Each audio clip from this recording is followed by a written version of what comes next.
As well, but this one in the Class 5A, it's coming from Northeast Arkansas. This is the rivalry between Valley View and Brooklyn. It's going to be at Valley View this year, the Blazer Stadium. It's going to be a fun one. The past couple of years, Valley View has taken the victory. I think they're kind of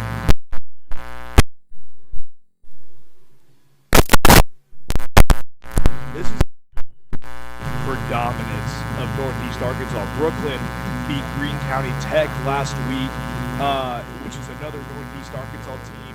And Valley View won last year 44-16, but it could be different this year with Brooklyn's offense coming into formation for tonight's game. But that will do it for this week's edition of the Electric Cooperatives Arkansas High School Game Day Show. The preview.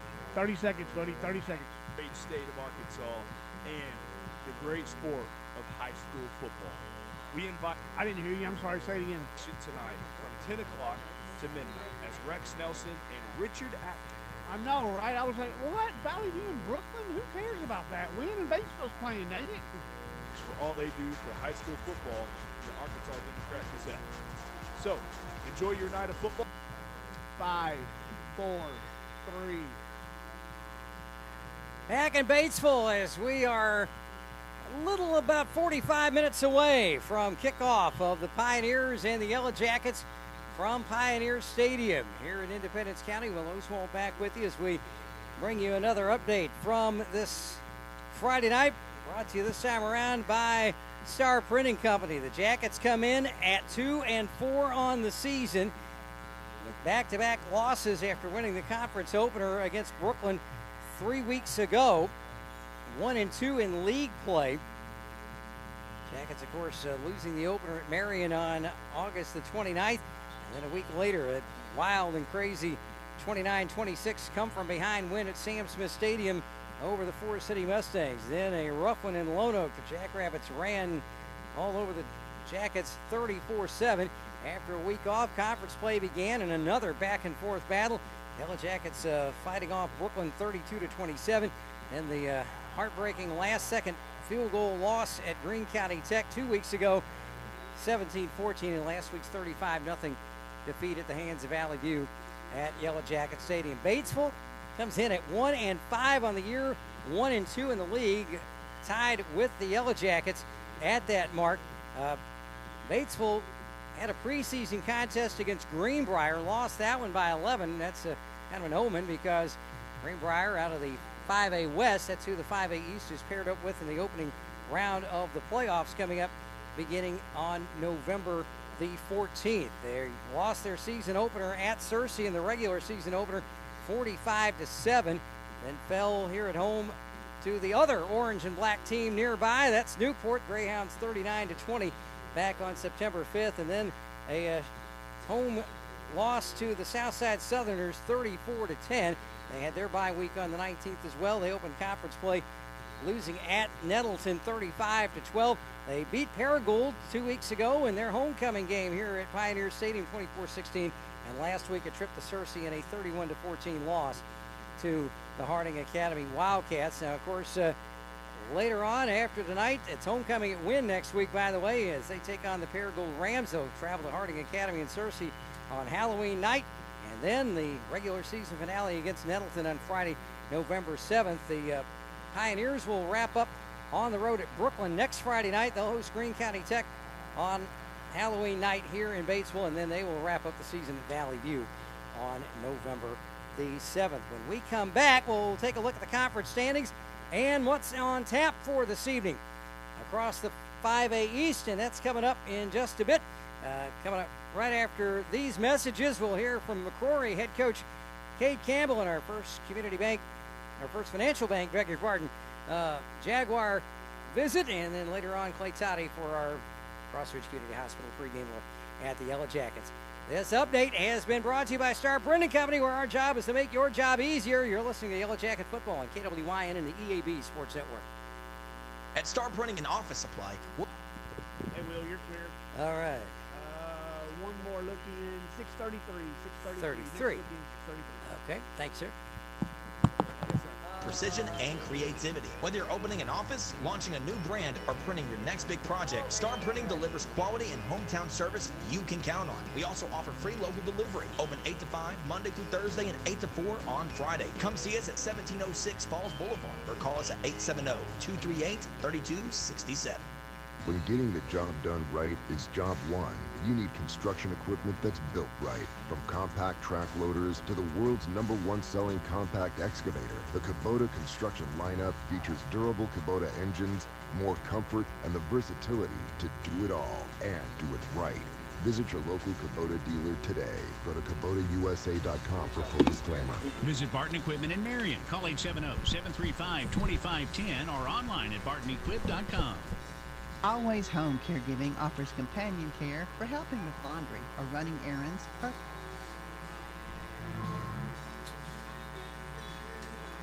Their caregivers must pass several rigorous background checks, and all have obtained a clearance letter from the Arkansas Department of Health. Always Home Caregiving in Wynne is locally owned and operated by Amanda and Glenn Fuller. Call them at 870-587-1500. Always Home Caregiving, 415 Highway 64 in Wynne, Arkansas.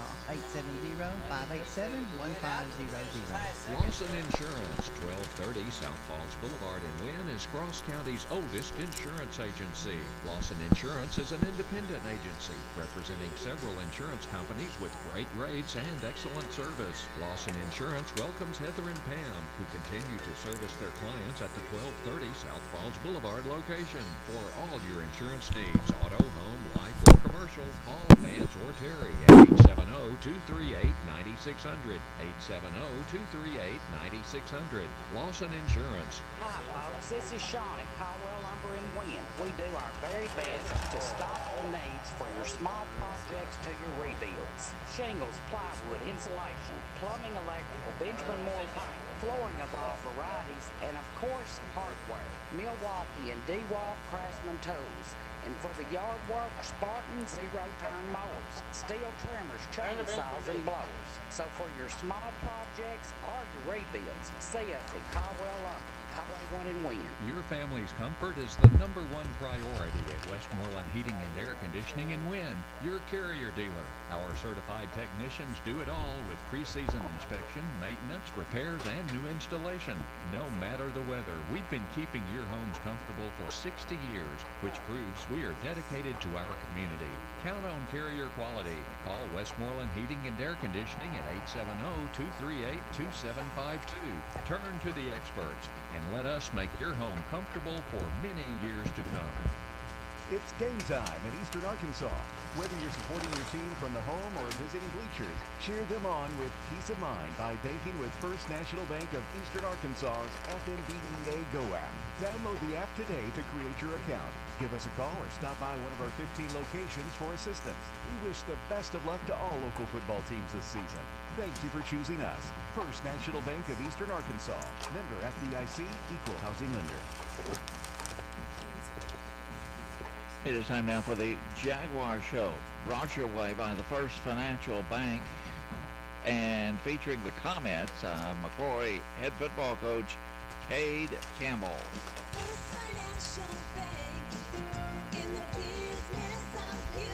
This is Donna Davis with First Financial Bank. As the new school year begins, we look forward to supporting and cheering on the McCrory Jaguars in what is sure to be an exciting season.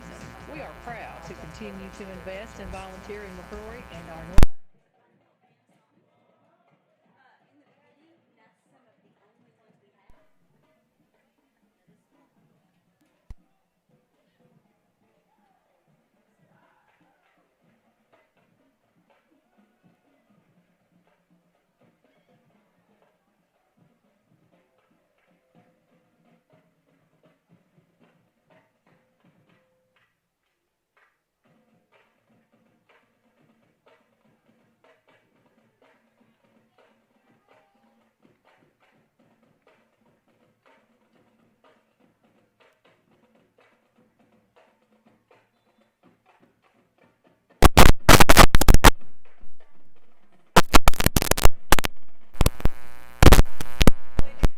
Big week after a big week last Friday night up in the town of Brockwell in Izard County as the Jaguars got back in the win column with a big 48-12 win over Izard County Consolidated in our First Financial Bank visit this evening with McCrory head coach Cade Campbell. And I know going into the week trying to get things turned around, and you got it turned around in a big way, it sounds like. Yeah, we been a tough stretch for us, so we were trying to find a way to get back in the column and proud of the guys.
sure to be an exciting season. We're proud to continue to invest and volunteer in McCrory and our Northeast Arkansas communities. Go Jags! Member FDIC, Equal Housing Lender. First Financial Bank, in the business of you. At First Financial Bank, we believe in building strong communities, and that starts with supporting our future leaders. That's why we're proud sponsors of the McCrory Jaguars. To the players, coaches, families, and fans, thank you for the heart, the hustle, and the hometown pride. First Financial Bank, we're in the business of you. Member FDIC and Equal Housing Lender. Back with our First Financial Bank pregame.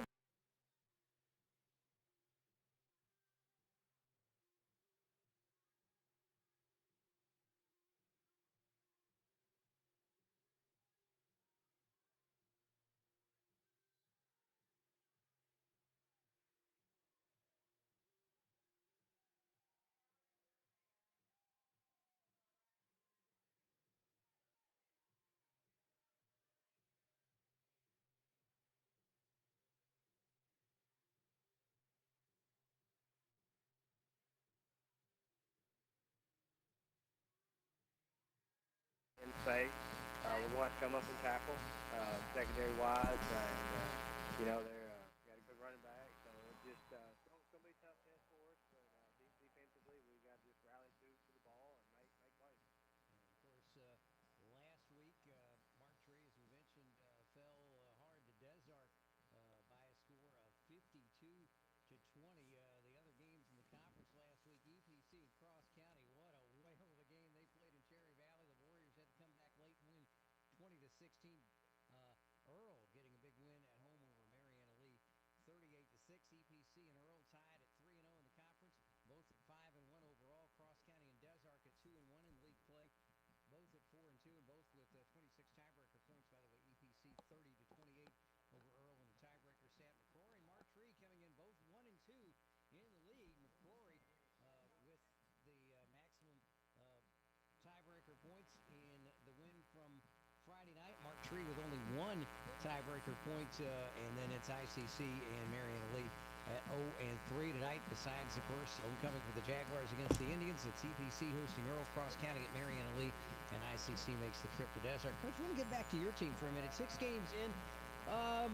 What are some of the positives you've seen from your team from the start of preseason camp to now, and what are some things that you're still trying to make an adjustment or two on? Yeah, we're starting to come together some. We're trying to build that. We've had a couple games where things have gone really well for us. Right.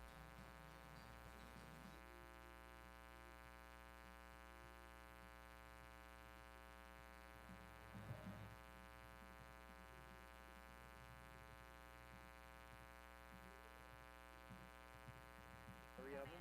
So, it's just bringing your best each week to practice, to the game, and, just trying to get the guys to play 100% for every play. Because you never know which play is going to win or lose the ball, small game. So just trying to get them to, we're getting better at it, but just trying to get them to buy into that, really believe that. So, they're competing, just trying to get them better. And what are some of the players that you have seen a lot of good improvement from preseason to now? I feel like offensively our backs are starting to see the hole better, and Bryson Waymeyer and Caden Ayers are both doing a great job for us.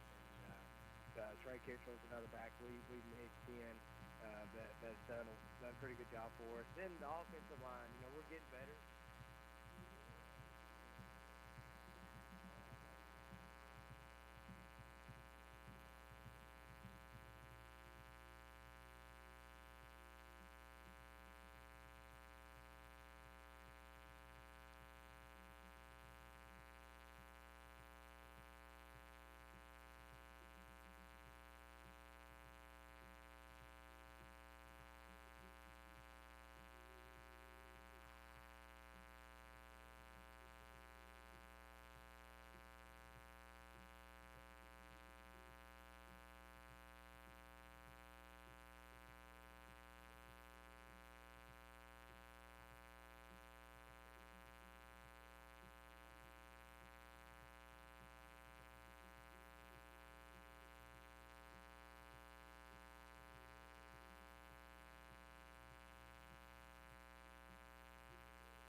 to be an exciting season.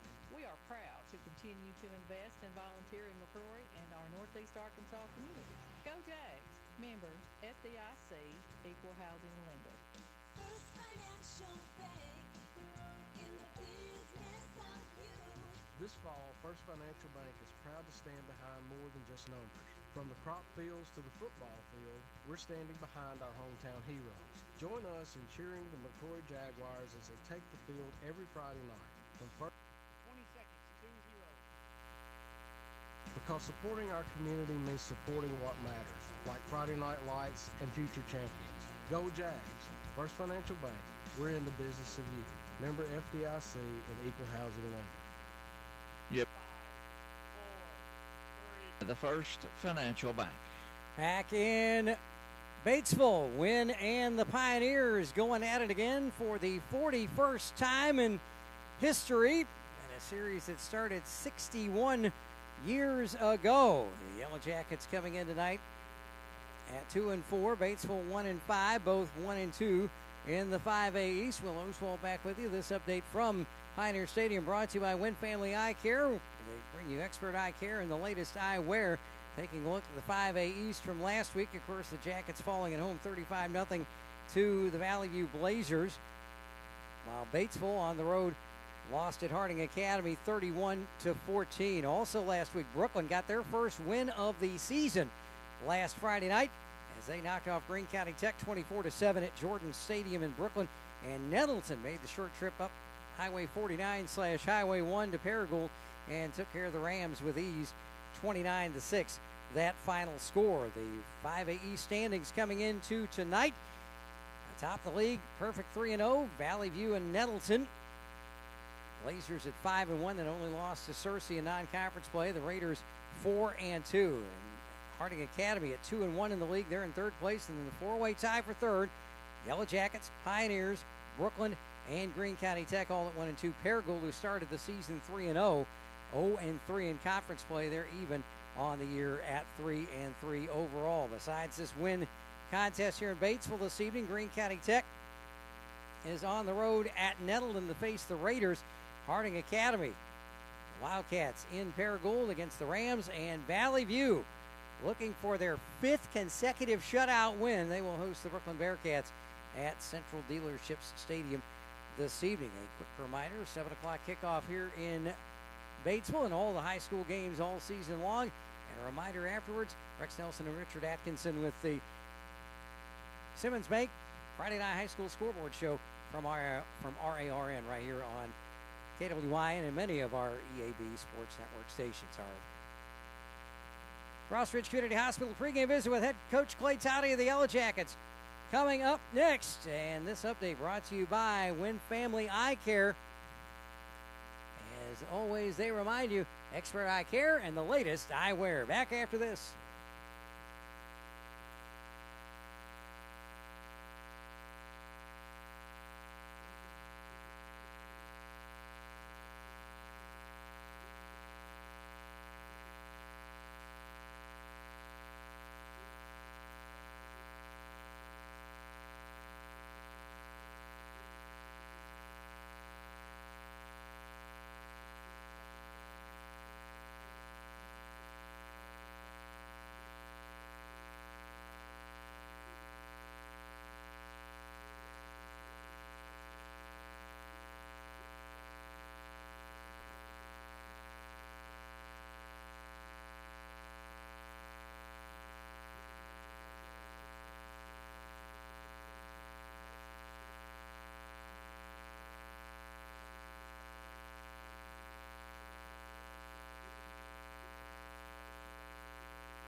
In Wynne.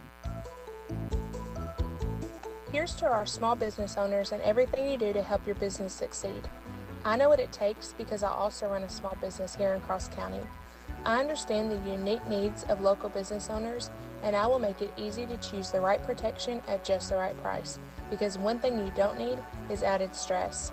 Call your local State Farm agent, Meredith Peeler, at 870-238-3800 today. Hi, this is Max at Caldwell Pharmacy in Wynne. We are your one-stop shop for all things health and wellness, offering expert prescription services and a wide range of durable medical equipment. You'll discover unique items in our gift department that will add style and comfort to your life. Elegant to cozy, we have something for everyone. You'll experience personalized care from our friendly staff at Caldwell Pharmacy, so stop by today, 804 South Falls Boulevard in Wynne, and remember, we want your business. It's game night, and your Cross County Sheriff's Department reminds you to buckle up, slow down through school zones, and watch for pedestrians around the stadium.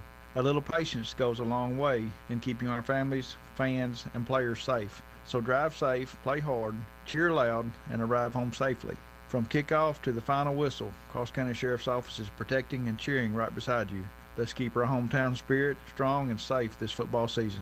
Red River Ford Toyota is the fastest growing Toyota dealership in Arkansas. They also have those great Ford trucks and SUVs. Visit Red River at 1903 North Falls Boulevard in Wynne. Call them at 870-238-7770 or visit them online at redriverfordtoyota.com. You can even do everything online and they'll deliver your vehicle to you. And with many makes and models on their pre-owned lot, you're sure to find the vehicle that fits your needs. Red River Ford Toyota, 1903 North Falls Boulevard in Wynne, Arkansas. Yellow Jacket football comes your way every Friday night thanks to our great sponsors like State Representative Steve Hollowell. Representative Hollowell proudly supports high school athletic programs in his district like Wynne Yellow Jacket Sports. He knows the positive influence high school sports has on our young men and women. Steve Hollowell represents constituents in District 37, which includes Cross, Poinsett, and St. Francis counties. State Representative Steve Hollowell proudly supports Wynne Yellow Jacket Sports. Time now for the Wynne High School Yellow Jacket Coaches Show, brought your way by Crossridge Community Hospital of Wynne, featuring the comments of Wynne head coach Clay Toddy with the voice of the Wynne Yellow Jackets, Will Oswalt. Crossridge Community Hospital can make a difference in your life with the latest technology, community health events, and lots of different specialty clinics, all right here in Wynne. So before you jump into the car and drive a long way to get the medical care that you need, call us here at Crossridge Community Hospital. We could probably save you a trip. Call us at 870-238-3300. Welcome back to our pregame coverage of high school football for week number 7 of the season. 4 games to go for the Yellow Jackets, and it starts tonight with an old foe, the Batesville Pioneers, and in Independence County or Crossridge Community Hospital. Pregame visit with head coach Clay Toddy. Coach, a rough one last week against Valley View. Your thoughts wrapping up that one and how you've got things going to turn it around to get ready for Batesville this week? Well, Valley View's got a very good football team, and of course you got to be complimentary of them.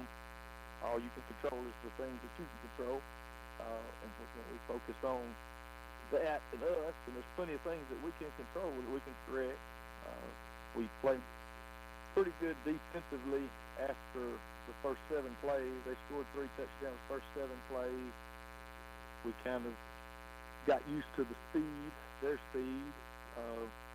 Made a few little tweaks there, and I guess the last 53 plays we held it to 14 points. Offensively, we moved the ball really well. We rushed for over 200 yards if you don't have to take away the sack yardage that we gave up the sacks there. So we moved the ball well on a really good defense. My defense hadn't given up a score in 4 weeks. But the mental things hurt us there. We drove down there inside the 10, got held on downs. We dropped a touchdown pass in the end zone there. We crossed the 50, and Ashton came in, completed a nice ball there. And we got a penalty for alignment issue, receiver lining up wrong, base formation that we've run all year, JV games, a young guy in there playing, but he's played in JV games. That hurt us. Ended up having to punt there. We drove down across the 50 there early, had a little play set up, tendency buster play that we prepped for, and tight end lined up wrong and couldn't protect the edge. The guy he's supposed to be blocking run screen sacked us, and we ended up having to punt there. So, some mental things there, just base alignment, nothing new as far as formations, just lack of focus or nerves or rattled, whatever the word is, that that cost us in some crucial situations. Coach, you noted after that first little part of the first quarter, your defense held pretty well. Who were some of the young men that graded out good for you on that side of the ball last week? Well, Corbin went in and played in situational. He's a tough kid, been battling an injury there, and we think we'll have him back full go this week. But when he went in, he played really well. Went in on some obvious pass situations, broke up a couple of passes, had a judgment pass interference call on him, but he made some good plays. Cooper Thompson played well for us. Anthony Smith made some plays there on the defensive line. So there's three seniors, that were pretty consistent in their play, and kept the defense battling when it could have really got out of hand after the first 7 plays. Offensively, did you have some standouts there that you want to mention?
Our kids have been battling, and they've had good attitudes. We're trying to challenge our seniors to step up. A lot of them are virtual, and these sophomores really don't know them. And I think our seniors are really battling, and it's time for these sophomores to step up. You're over halfway through the year. You see some progress with them, but I've been pleased with the effort for sure. We've had focus things that have plagued us throughout the year, and so I can't complain about the effort and attitude.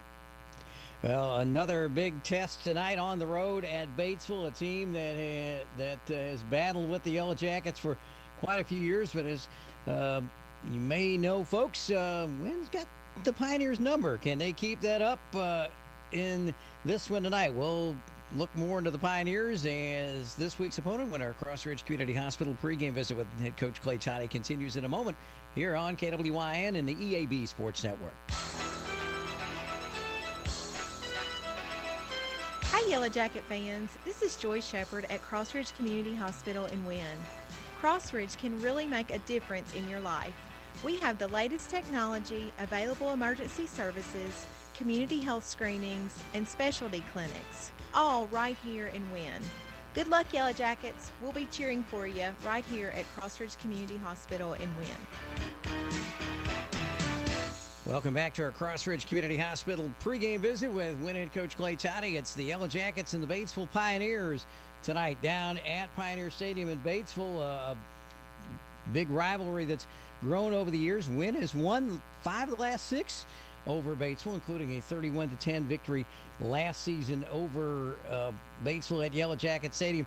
The last couple of seasons, so Pioneers have not had the type of year that they've been used to. What have you seen from them so far this season that you are focusing on this week? Well, we have touched on the rivalry. I'm a big tradition. I think tradition is a huge part of high school football, and it'll disappear on you if you don't. Right. And so we have really talked about that. The great rivalry there, the strong tradition of both programs, some of the great games that they've played in the past. And, of course, neither one of us are living up to that right now as far as the great teams. So, it's an opportunity to get back on the right track against a rival, and it'll be a pretty even matchup. They've had some guys hurt that we expect them to have back tonight, and their quarterback's a good player. They've kind of adjusted some things with him as the year goes on, playing to his strengths more. Got some guys who can catch the football. They're, defensively, they're really good against the run. They gave up a few plays. If you can get to the second level, kicker has been offered by UCA. Really good kicker, punter, field goal kicker. I guess he made a 50-yarder against us last year. So, they've got some good players. Like I said, good history, real similar to us. I'm sure they're disappointed with where they're at right now, just like we are. And so it's a good time to play your rival. Batesville coming in at 1-5. Their only win was a couple of weeks ago in their homecoming contest against Paragould. It was a close one, 24-16 last week, falling at Harding Academy 31-14, and lost their conference opener at Nettleton in their league opener, and then losses also to Searcy, Newport, and Southside. You mentioned their kicking game, and I've seen a little bit about that young man, good in the special teams. Your special teams coming into this week, how do you think they did last week, and what are you expecting this week on that side? Well, I think we're improving there. We were giving up chunks of big plays there early in the year, and we've settled down now to where we're pretty well been playing even with the kick game. Not really getting us killed, but not really making anything happen either. So that's something that we've been challenging our kids is, hey, let's turn that into a weapon when you're a marginal team and you're marginal talent and you're comparable to about 5 or 6 teams in your conference. Your kick game can really set you apart. I thought Ashton showed a lot of courage last week. Boy, did he ever! Running back. They're doing some kicks. We got to get some guys blocking for them, though. They're kicking it down there, and we fired some guys off kick return because they let guys run free and smoke him down there, and so that was disappointing. I was proud of some of our seniors stepping up and saying, "Hey, coach, put me on it," And there you go. Hopefully, we'll get a little bit better effort there on blocking for him, because that's requires a lot of courage to return kicks and punts for people coming back at you. Absolutely. Evan McConnell had a nice punt last week. I was a little surprised at that one opportunity that Valley View didn't have anyone back, and he said, "Okay, here you go."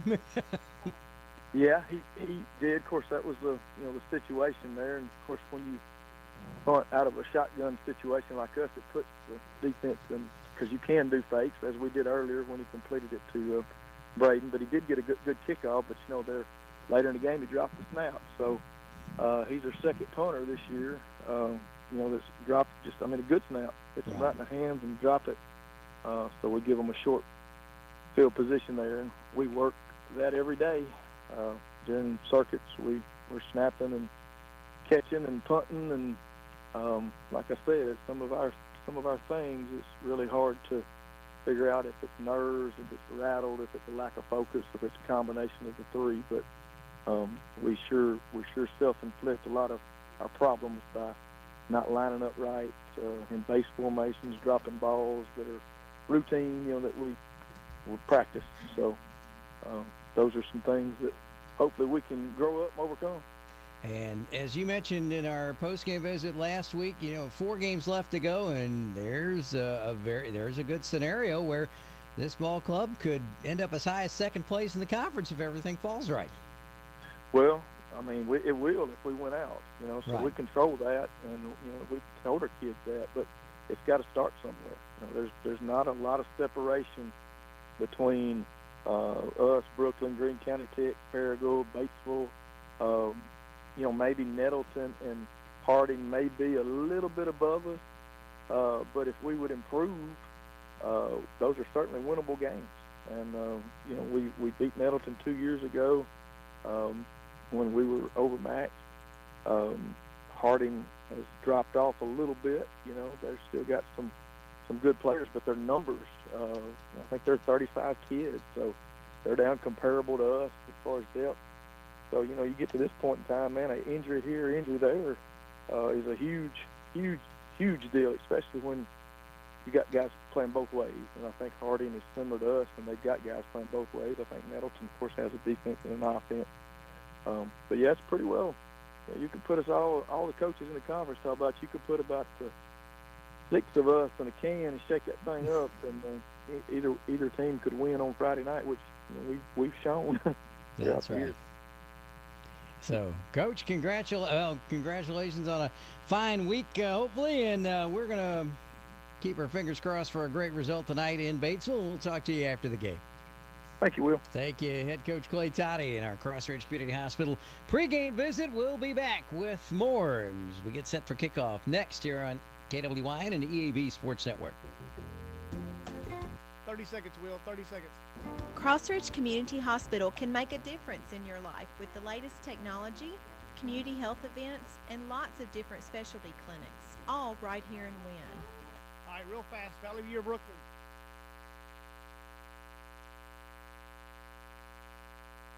We could probably save you a trip. Call us at 870-238-3300. All right, this will be the last time I talk to you until after the game. 5, 4, 3. Crossridge Community Hospital. It is football time in Northeast Arkansas, or in this case, North Central part of the state. It's Pioneer Stadium on the campus of Batesville High School. As for the 41st time, the Wynne Yellow Jackets and the Batesville Pioneers will do battle this evening. And the Yellow Jackets looking to make it 5. They've already made it. They won 5 of the last 6 and looking to make it 6 out of 7 this evening with a big 5A East victory. Hello again, everybody. Will Oswald with you alongside Hudson Hirons this evening for the road trip. Hudson, what's the mood like at school this week with this football team?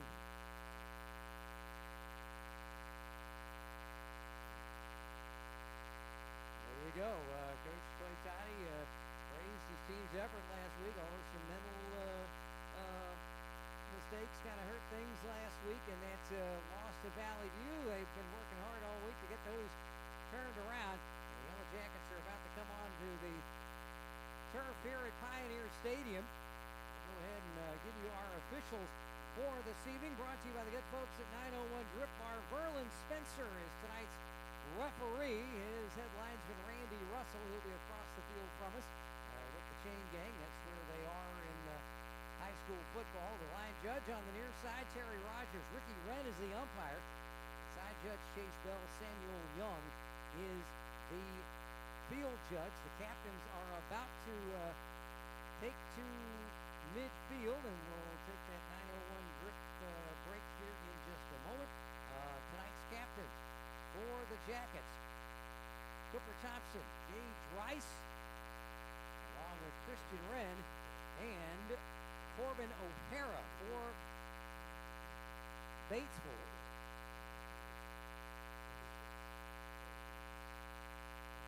Daniel Patterson, Buddy Diaz, along with Calvin Houston, and the quarterback Cole Bentz. Get that coin toss for you here in just a moment. Tell you what, we'll tell you about that coin toss after we take this quick break from the good folks at 901 Drip, where you can experience the power of IV infusions. Feeling tired, foggy, or just not like yourself? This is Crystal at 901 Drip, and we've got the boost your body has been missing, NAD Plus injections. As we age, our bodies produce fewer essential proteins and amino acids, leading to fatigue, slower metabolism, and decreased energy. NAD Plus helps counteract those effects, replenishing vital nutrients to restore focus, boost energy, and support overall wellness. Discover a healthier, more energized you at 901 Drip.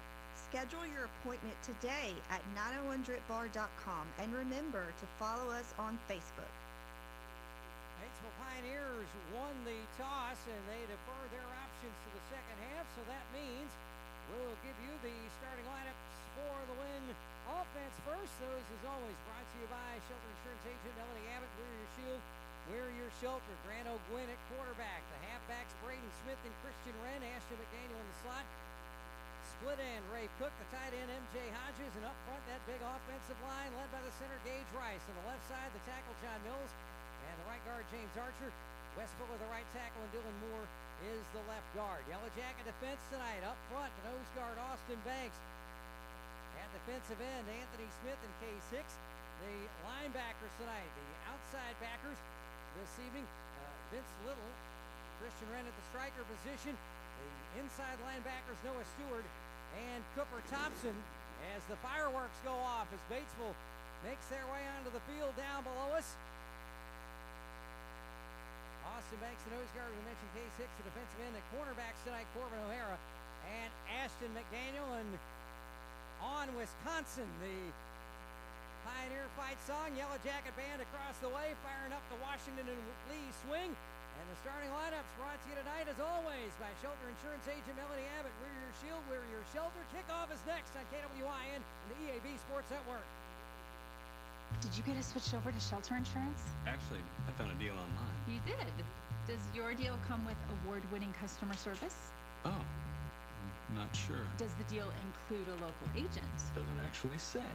Can we create a customized plan that fits our needs? Let's just call the local shelter agent. For insurance that fits just right, find a shelter agent near you. See me, Melody Abbott, your shelter agent, at 723 South Falls Boulevard in Wynne, or give me a call at 870-238-3655. Yellow Jackets again will get the ball to start. Batesville winning the toss, deferring their options to the second half. Wynne will go from left to right or east to west. One of those unusual alignments you don't see too often on the gridiron. The sun has already gone down. Fine crowd from Wynne making their way here this evening. They're across the way on the south side. There was a pretty good little breeze this afternoon, but it has since died down. The place kicker, a guy who's getting some looks by a lot of Division I folks, Jackson Elam. He is a senior. He's their kicker, place kicker, and their punter. He's a senior, 5'11", 200. Got it just inside the near hash mark on the north side. We're on the north side of Pioneer Stadium, which at one time, up until the end of last season, was also the home of Lyon College football. They've got their own on-campus facility now. So it's the Pioneers all together.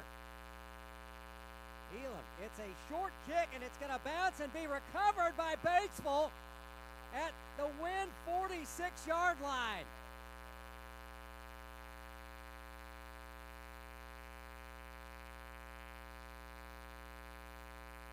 Short kick by Elam. I was looking forward to seeing that leg out, but Ryan Morrow, here from Erwin Spencer, the referee. All six of the officials are gathering near the Wynne 46, where the Pioneers recovered the football on the near sideline. They're waving off the flag and say that it's onside kick recovery by Batesville.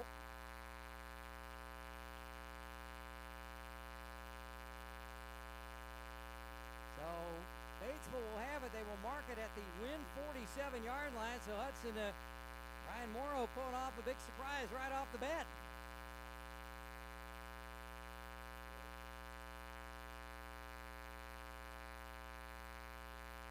And Clay Toddy getting an explanation from the head linesman Randy Russell, and now Berlin Spencer, the referee, also over there, and the coach does not look pleased about the situation. There was a flag thrown, as Hudson mentioned, but they waved it off. So no time came off the clock. So Cole Bentz, the quarterback, 6-foot senior, run wide outs to the near side, tied into the far side, two in the backfield on pink out night here at Pioneer Stadium. Now they got a lineman moving over to the far side. Bentz hands it off right side and across the 45 down to about the 42-yard line, a gain of 5 for Caleb Murrah, Murrah, beg your pardon, we'll go with the PA announcement on that. Murrah picks up 5. Evan McConnell on the stop.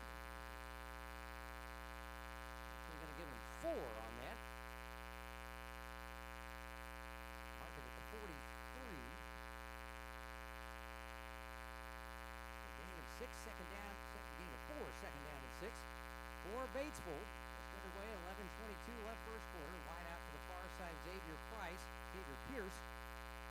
Slot to both sides now. Looking to throw. Bentz, flag down, and throws it away into the Wynne bench over the head of the intended receiver. Came down on the near sideline. Starting out lying right at the 45, so we'll see what happens here. Second and 6.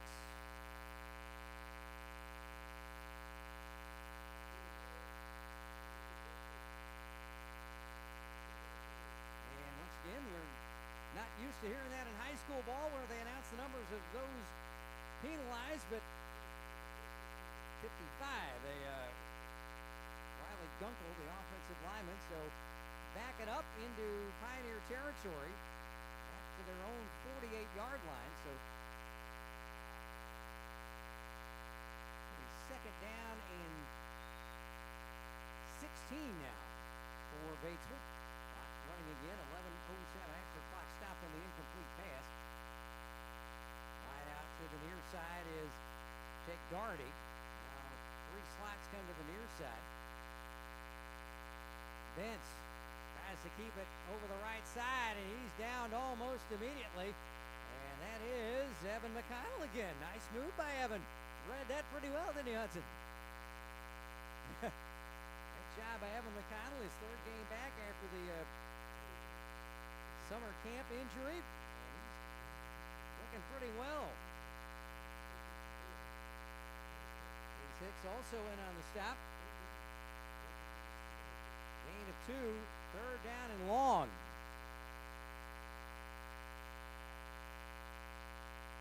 There's 10.5 minutes to go in the first quarter. Wide out near far side. Bentz looking back. He's chased. Throws it away.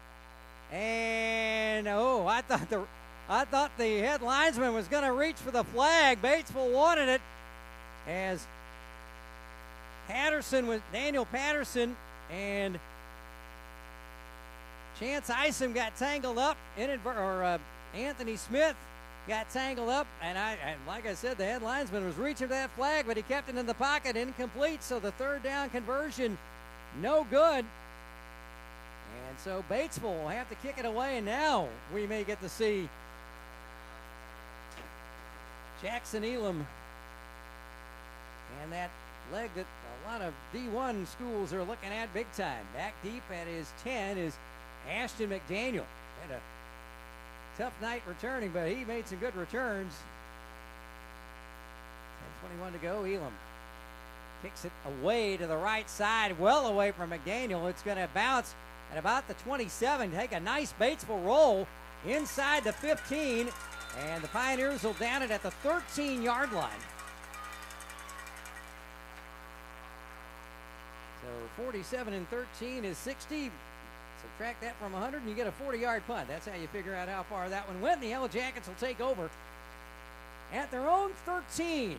Going again from east to west, left to right.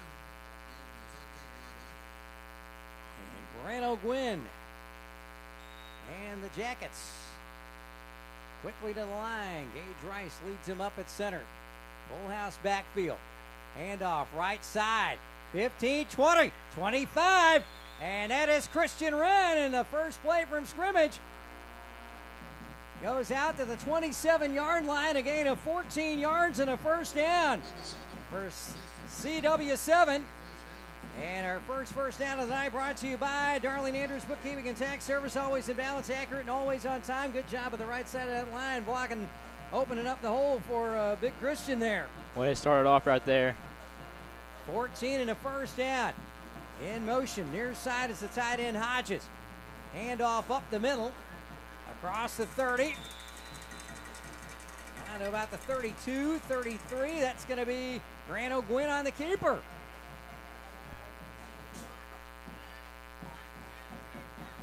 And he picks up 6 on the keeper, down to the 33. Second down at 4, 9.5 to go in the opening quarter for the Jackets. Houston on the stop for Batesville. Flag down as the ball is snapped. And got a feeling I know what this may be. Oh, the line judge and the head linesman throwing the flags. Play blown dead. And a false start for offsides. Let's see. It's the ladder, offside Batesville. How about that? Yeah, I did see a dude jump a little. And that is going to be a penalty first down for the Jackets.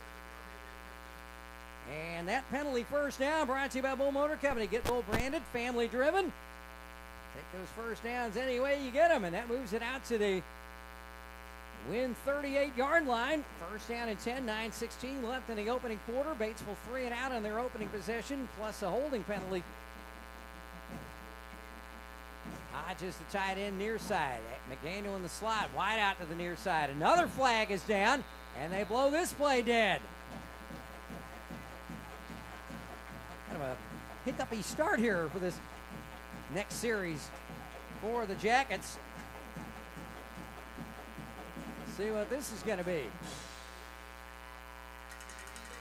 Another offside. Batesville lined up in the neutral zone, and already 3 penalties for 20 yards against Batesville in the first 9 minutes, first 2 minutes and 47 seconds. So 1st and 5 Jackets. That'll take it to the 33-yard line in Yellow Jacket territory. You know, that Tech game was pretty penalized too, mainly. It was, and not as many penalties last week, but some costly ones. And I'm sure Clay Toddy happy that it's on the other side this time. Handoff up the middle across the 35-yard line. About the 36, maybe the 37, about a yard. And that's Braden Smith on the carry. Braden Smith out to the 37. Give him gain of 4. So 2nd down and a yard to go. At the 37, tight formation. Wynne in motion. He takes the pitch to the right side. And he's going to be cut down. Nice diving stop by Colin McHouston. And no gain on the play. That's going to be 3rd down and a yard. At the 37, ball in the near hash mark. If you're watching on Wynne High School Digital Cinema Channel, glad to have you along with us, or through the EAB Media Group app, KWYN.com. Good old-fashioned radio. We are happy to have you wherever you are, around the corner or around the world, on a beautiful Friday night here in Independence County, Arkansas's oldest city, older than the state of Arkansas itself. O'Gwynn under center. Pitch to McDaniel. He's going to get the first down, 40, 45, out near midfield. Ashton McDaniel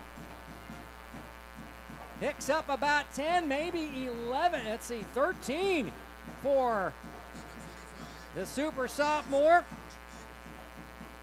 And that first down brought to you by Crown Funeral Home, your hometown funeral home since 1927. 3rd first down for the Jackets. 1st and 10 at the Wynne 49-yard line. Wynne, after the punt from their own 13, they've taken it out the near midfield. 7:22 left in the opening quarter. Hodges comes to the near side at tight end to the right. Wynne in motion. Handoff up the middle across midfield. Down about the 47, gain of 4. Who was that, Hudson? I couldn't really tell either. It looked like, okay, Braden Smith. It was Braden Smith. That's who it was. 4 for Braden, 2 carries, 8 yards, and they're in Pioneer territory. Even 7 minutes left in the opening quarter. Ball at the Batesville 47-yard line. Jackets have won 5 of the last 6. The 41st meeting between the two. Wynne leads the series 24-16. Slots to the far side, the left side. O'Gwynn hands it off. Smith spun around, is by the tackler. Gets down to about the 45. Give him a gain of 2 more. Ariel Guzman from his linebacker spot, a 5'9" senior, out to the 45. 3rd down and 4. Jackets' first 3rd down conversion attempt of the night. All just inside the far hash mark. Tight end in the slot either side. McDaniel in the slot near side, and Batesville jumps again. Now, were they drawn offside by the Yellow Jackets? We'll see here. If so, that was a really smart play right there. The third offside penalty in the possession for Batesville. And another penalty first down for the Jackets. This one brought to you by Arkansas Farm Bureau, helping you is what we do best. 1st and 10, Wynne at the Batesville 40. Hey, I mean, extra help for the offense there, and we'll take what they give us. Take them any day. Absolutely, sir. High formation, again, far side, up the middle, and a couple of yards, hard fought 2 yards for, I believe that was Christian Wynne. Nope, they say Braden Smith again. Gain of 2. Joseph Turner on the stop for Batesville, leading the charge. 12 yards on 4 carries for Braden Smith. Ball at the Batesville 48, 38, 2nd and 8, 5:39 left opening quarter. Wide out to the near side. In motion, tight end going to the near side. The right side is MJ Hodges. Wynne keeps it himself over the right end. He gets across the 35 down to the 34. Give him 4. That's a Wynne's second carry. He has 10 yards. Yellow Jackets just rolling right along here. As 5:11 left in the opening quarter. I guess we can count that as a 3rd down conversion on the penalty. I mean, why not? Hey, we'll go ahead and count that as a 3rd down conversion. They got the first down. So Wynne 1 for 1 in that department. Pitch, far side, Wren. He's got the 30. He's got the first down just across the 30, brought down at the 29. And move those chains again. First down brought to you by Strickland Plumbing, serving all of Wynne and Cross County. 5th first down of the opening drive. All on the 3 on the ground, 2 via penalty at the Batesville 29-yard line. Good blocking to that left side of the line. John Mills. Another sophomore right there. And Dylan Moore. Another sophomore right there. Yep. The sophomores have been key this year so far. Handoff right side. 25 spins down to the 24-yard line. A gain of about 5 more. And Christian Wren on the carry. His second carry of the night. Xavier Pierce on the stop. 19 yards on 2 carries for Christian. And he's a senior. Jackets to the line quickly. Fumble on the snap. And Wynne fell on it. Oh, brother. Hey, oh boy. Scary. Yes, sir. No, they say Batesville recovers. Oh, brother. Fumble on the snap, and Batesville recovers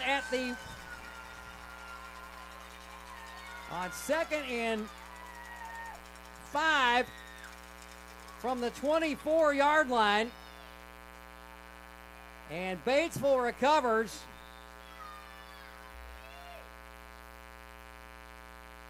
So the Pioneers have it back with 4:03 left to go at their own 24.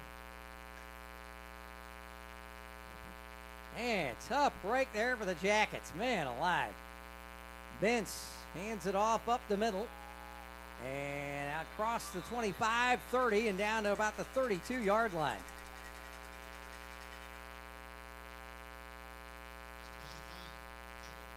Murrah on the carry, give him 8. Second carry for 12 yards. One thing, turnovers have not been a big factor for the Jackets this year. But a tough one there, as that was a very promising drive they were on. Wide outs to the far side. To the near side is Ty Reynolds. Another one out to the far side. Now twin wide outs to the left, the near side. Cole Bentz, the quarterback for Batesville. Right side, and he tried to turn the corner, but Evan McConnell said, I don't think so. Brings him down, and no gain. Christian Wren was pretty close by just to make sure in case he might have slipped the tackle there. Yeah, Evan McConnell's doing, I say, pretty good defensively right now. I tell you what, that leg injury he suffered in the spring, that leg's pretty good now. Yeah. 3rd down and 2 at the Batesville 32. 2:50 left in the opening quarter. Pioneers' second possession. They 3 and out in the first one and recovered a Wynne fumble on a bad snap. Twin wideouts to the far side. Batesville in the all-black unis, the orange and white trim.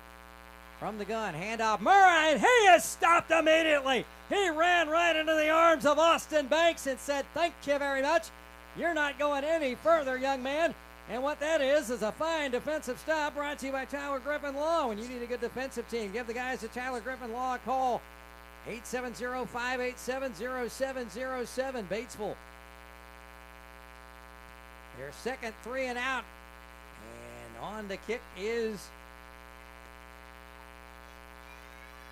their super foot. Jackson Elam, Jaxson, if you're spelling it home. Daniel at his own 25. A punt, it's going to land at about the 38. And it'll roll down to about the 24 is where they're going to spot it. Fans getting on the officials, sounds like, for some reason. I don't know why. I think we hit the punter or something. I think I saw that punter go down. Obviously, the officials thought no call. Because we almost blocked it right there. 44 yards on that kick after a 40-yarder last time. Win ball, 1:43 left in the opening quarter of play. Jackets drove from their own 13 down to the Batesville 24, fumbled it away on a bad snap on their first possession. Jackets have it at the Wynne 24. Slotting a tight end, near side, man in motion, Wren. Nice spin move by Wynne on the keeper, and he gets across the 30. He's still on his feet. Took him a while to bring him down. And they're going to mark forward progress out to about the 31-yard line, Hudson. Good move, right side of the line again. Wes Fuller. No, McDaniel with his first carry. Or second carry. He's out to the 31, gain of 7. Chance to say hello to James Archer before the game. Nice firm handshake that young man has. That's what you like. Minute 6 to go, first quarter. Jackets 2nd and 3 at their own 31. No score in Batesville. McDaniel taking the snap. Handoff up the middle. Another Yellow Jacket first down. They're 6th of the quarter. Down at the 36-yard line. A gain of 5.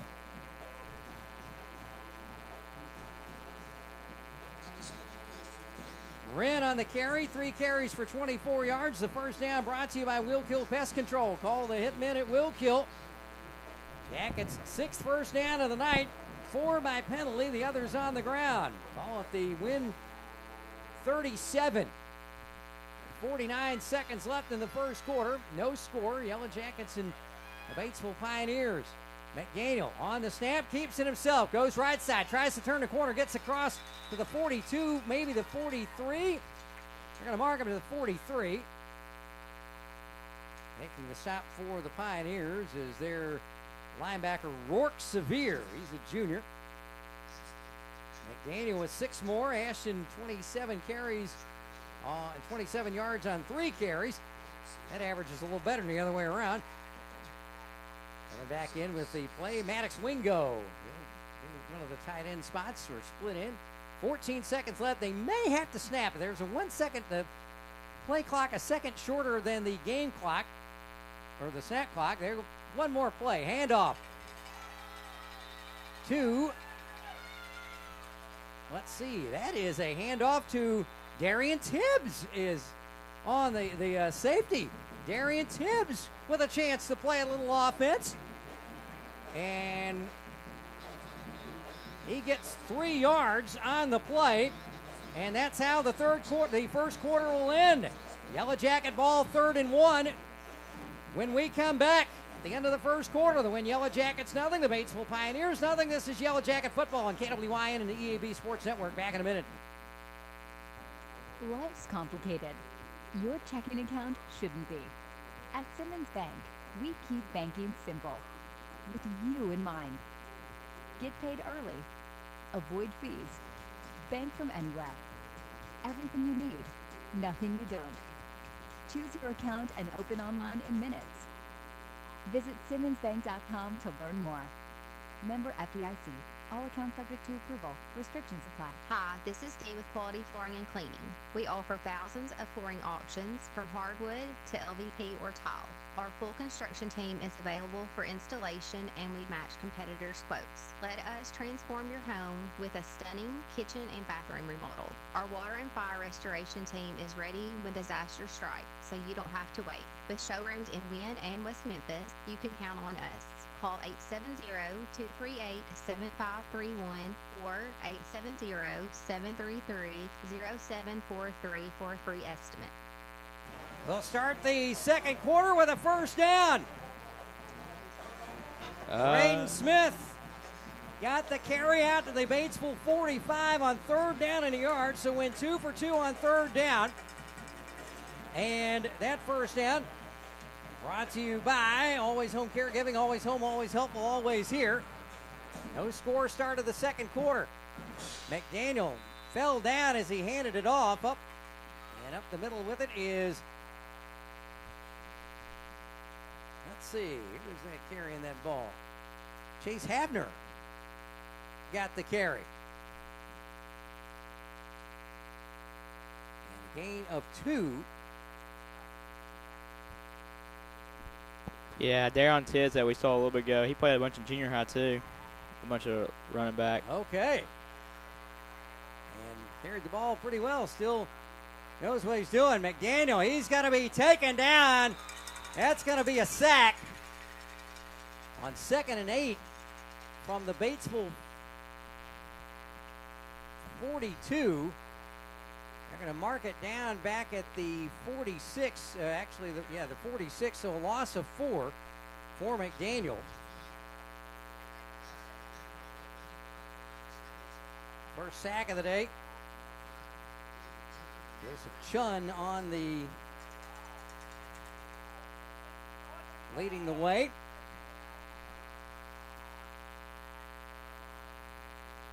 So third down at the Batesville 46. McDaniel, and he's going to be snowed under. And he'll be taken down after a 1-yard gain, and the Jackets will have to punt it away.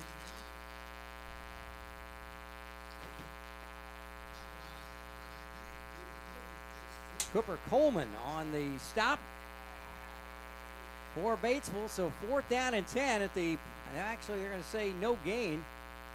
So still at the 46-yard line, so McDaniel and Evan McConnell back to punt in that short formation. Batesville does not have anyone back deep like Valley View did in one punt last week. McConnell will boot it away. It will land at the 18, head toward the far sideline, to the 10, to the 9, to the 8, to the 7, and that's where it will be brought down. Fine punt by Evan McConnell. 47-yard kick. Let's see. No, not 47. That's a little bit too much here.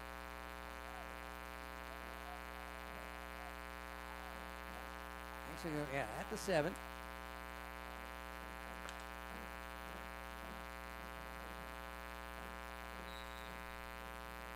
.41-yard punt from Evan McConnell, and so Batesville will take over at 9:40 to go in the first half. No score in the ball game.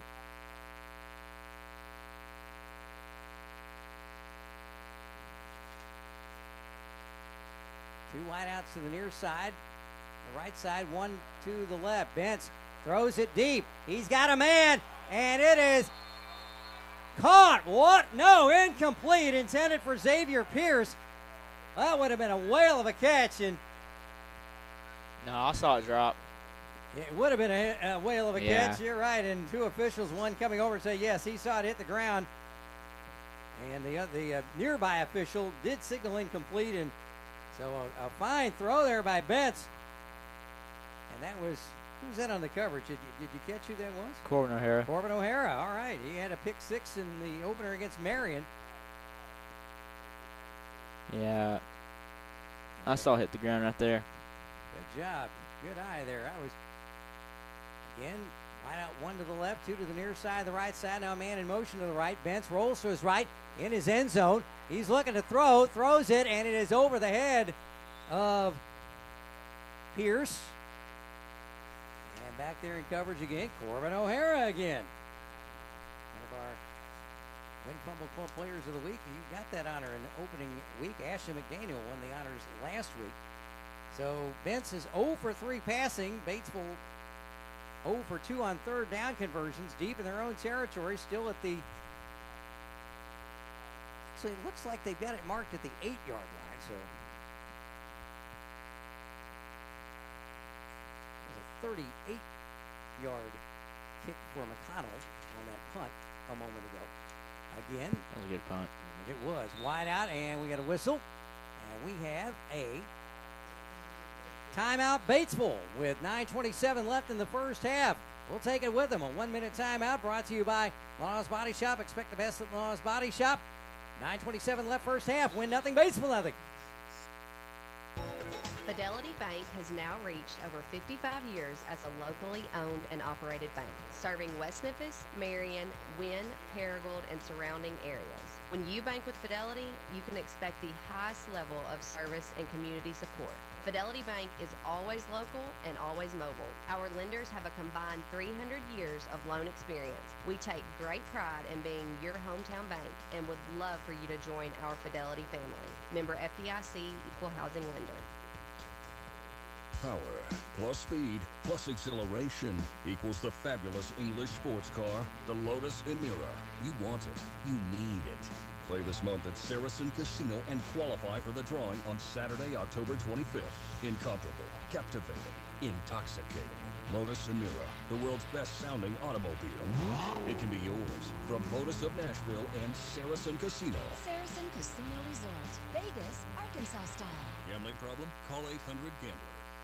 Will Oswald and Hudson Hiron's back with you at Pioneer Stadium in Batesville. 3rd down and 10 at the Batesville 8. Cole Bentz, a couple of incomplete passes on this series. Jacket defense hold him here. Over the middle, and it is short.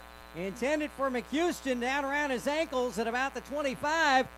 And Batesville 0 for 4 on 3rd down.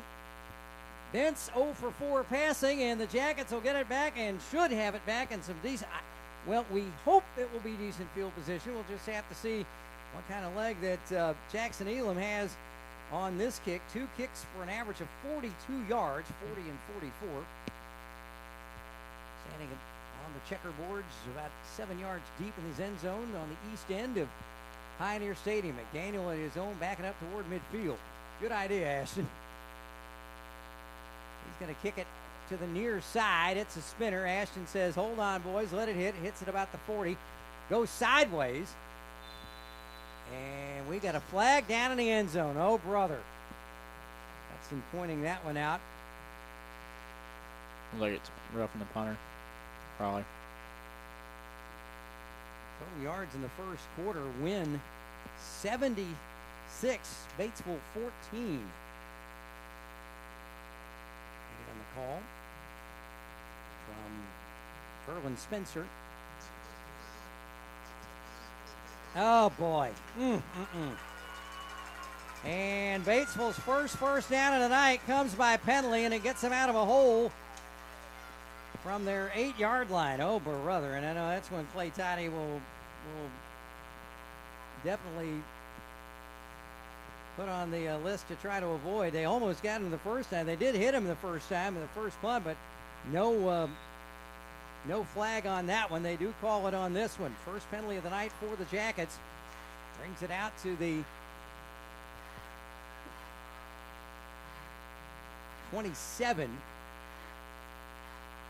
Bentz will hand it off this time. This is Murrow over the right side. He's across the 30, and he may have picked up the first down. Going to be close. He is going to get the first down. Murrah, 22 yards on 4 carries. That's Batesville's second first down. And time called by Verlin Spencer.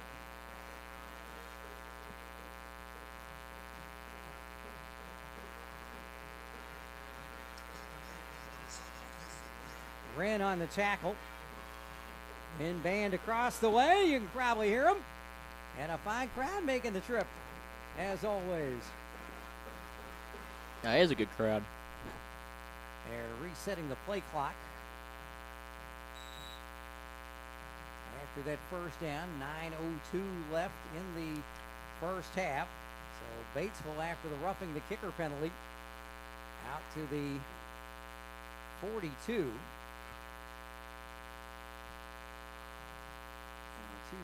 Three slots to the right, the left side. Vince will keep it himself, tries to get around the right side, but the Jackets over there in a hurry, stopping him for what looks like maybe a yard gain, and that's being generous, I think. Old Vince, second down and 9. 8:39 left in the first half. Right side of that line. K6, Anthony Smith over there helping out on the stop.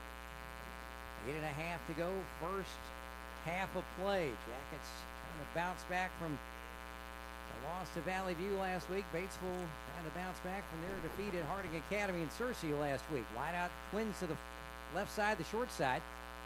Hand off, and that's going to be a TFL. That's called a tackle for loss. Murrah gets chased down in a hurry.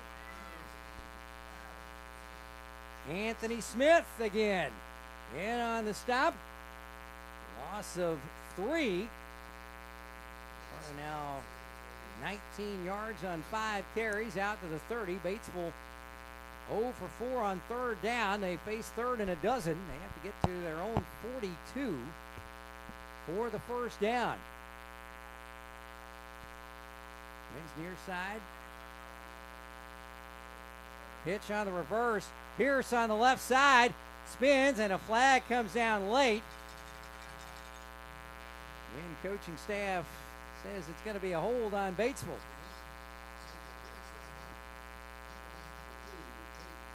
Aiden Dixon. Here's the call. And holding on Daniel Patterson, the fullback. Already 5 penalties now on the Pioneers for 35 yards.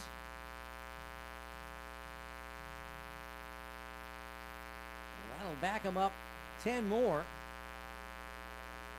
Now let's see. He's talking it over right now. Verlin Spencer talking it over with the head linesman Randy Russell and another of the officials. Umpire Ricky Wren holding the ball at the 30, waiting to see. I wonder if Wynne's going to want to decline this. It would be, I think, they mark it at the 30. So I guess they're saying no gain on the play, Hudson. And Wynne may want to decline this, make it 4th down. Let's see what they do here. Yeah. Here's Verlin Spencer. They are going to take the penalty, so back them up some more, and that'll back it all the way to the 20. It's going to be 4th down, actually 3rd down and 22. See, that's 3rd down in Greyhound, or is that Uber or Lyft nowadays? The phrases change over the years, and I'm just not sure anymore. 3rd and long, that's what it is. Coming in for Batesville with the play is number 87, and wouldn't you know it, there's not an 87 on the roster for Batesville, unless there's one on the score. Nope, there's not. Wynne's near side to the right, short side to the left, 1 man, and a flag coming in. Referee Verlin Spencer threw that one. He's doing it CFL style, eh? They announced the name of the team, not just necessarily offense or defense here. 6 penalties for 40 yards. Ryan Morrow's got to be really frustrated with that, Hudson. Oh, yeah.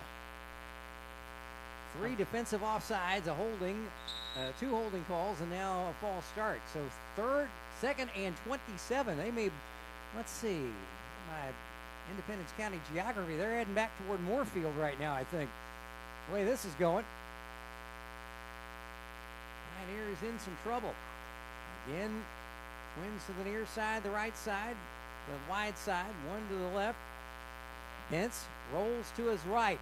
looking to throw to the sideline. It is caught, and a nice catch by Xavier Pierce. First completion of the night, but it is only for 1 yard. But that only makes it 4th down and 21, so Jackets will get it back, hopefully, and let's hope they do not hit the punter this time, like the early part of the possession. 6:59 clock running. They ruled him inbound, so ball at the 22-yard line. Jackson Elam.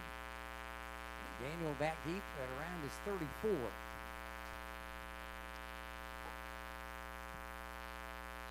Good snap, and another flag. Jackets didn't get anywhere near him that time. Good. That's good. Wow. Oh, boy. 7 penalties for 45 yards, and we haven't played a quarter and a half yet. Ryan Moore, the 11th-year head coach, has to be absolutely beside. He may not have any hair left before this thing is over.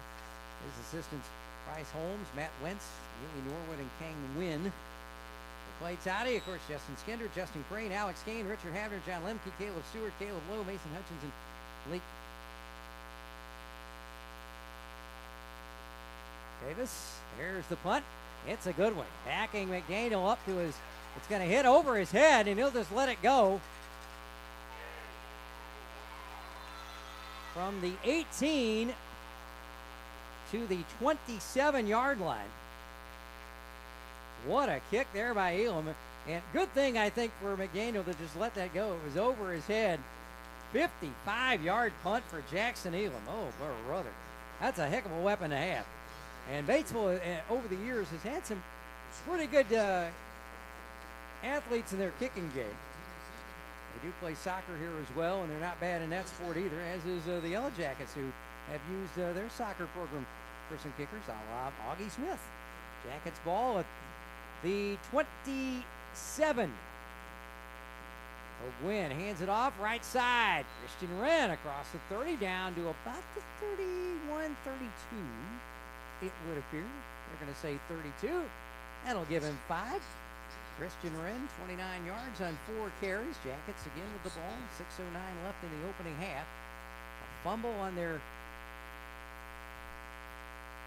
Talking about Batesville having kickers, that kick last year they had against us. Yeah, about 50-yarder last year in Yellow Jacket. It was either right before halftime or just early in the second half. I was trying to remember that earlier today. And Jay Hodges in motion, tied in now to the right side. Hand off. That's just over the left side of the line. That's Christian Wren again. Brooke Severe in on the stop. Whistle time called. Officials timeout call.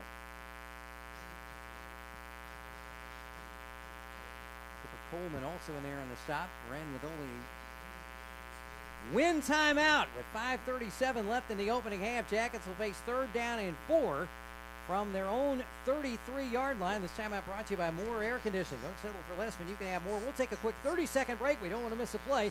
Back in a moment with Wynne and Batesville scoreless here at Pioneer Stadium.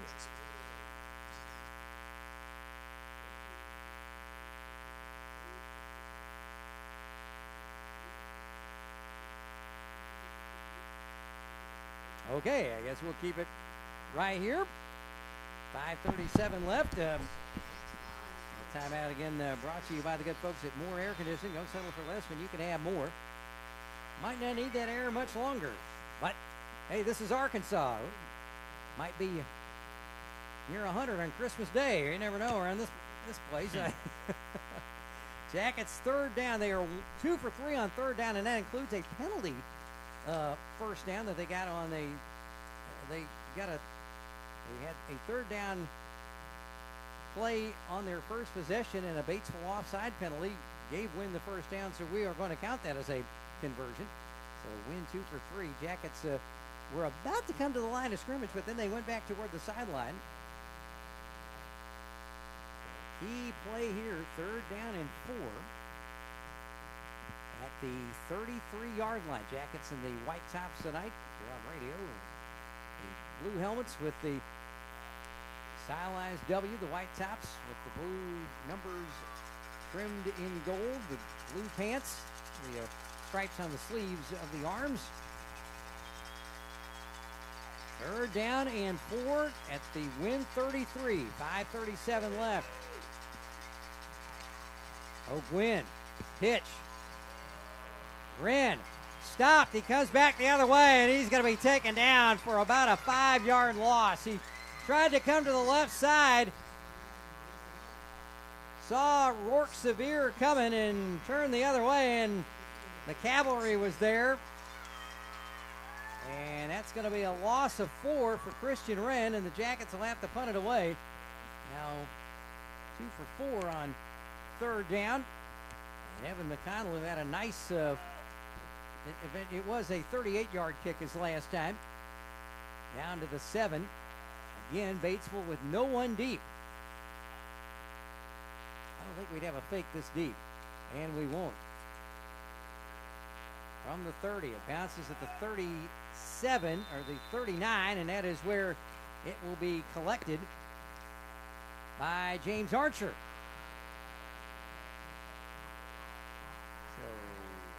So 20-31 on that kick. So 2 kicks for 39. That's 2 kicks for 69 yards total, so that's 34 and a half on the average, and Batesville will have it. 4:45 left in the first half. They have yet to snap the ball in Wynne territory tonight. High snap, Bentz brings it down. Murrah, he gets to the 41, but tripped up from behind by CT. Cooper Thompson, the senior, from his inside linebacker position. 4.5 to go in the opening half. Gain of 2 for Murrah. 21 yards on 6 carries for the Pioneers. Murrah is a sophomore, 5'11", 180. Also plays some linebacker. He's going to go Ryan Dale wide out to the far side. One wide out to the near side on the right. Bentz throws downfield for Pierce. Oh! Or so. He got a hand on it. Boy, he caught that in stride. He was gone to the checkerboards down to the west end of Pioneer Stadium. That was close. Wynne or O'Hara on the coverage. Not a good night for Bentz so far. 1 for 6 for 1 yard. That was a pass to Pierce on their last possession on 4th down and a bunch. Third down at the 41. Batesville 0 for 5 on third down conversions tonight. Bentz fakes the handoff, rolls right again, throws it downfield. He's got a man open off the fingertips again, just overthrowing Ty Reynolds at about the 25-yard line. Boy, oh boy. We're getting lucky out here. I'm telling you what. Yellow Jacket D beaten for the second straight play, but again, Bentz just overthrowing the intended receivers. 1 for 7 now, and here comes Elam again. Jackets, 3:58 left in the first half. They will send McDaniel back deep. He's at the 15. Line of scrimmage, the 41 of Batesville. Elam kicks toward the right side, away from McDaniel. That is going to go out of bounds. Let's see where they spot it. And they'll call it dead at the 19 of Wynne. So, punt of 40 yards for Elam. Actually, the 29-yard line, beg your pardon. So that's a punt of only 30 yards that time. His shortest of the 4 tonight. Jackets at their own 29, 3:51 to go first half. Batesville won the toss to start the ball game, and they'll have the choice, and I imagine they'll get the ball to start the second half, unless they want to kick off again, which would be unusual, but they could do that. McDaniel hands it out to Wren. Right side, 30, 40, 45, 50. Tripped up at midfield and falls forward to the 47-yard line. And that's a big Wynne first down.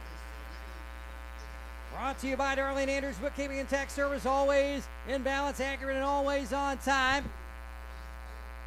24 yards for Wynne. Dale on the stop for Batesville. 7 carries, 50 yards for Christian Wren.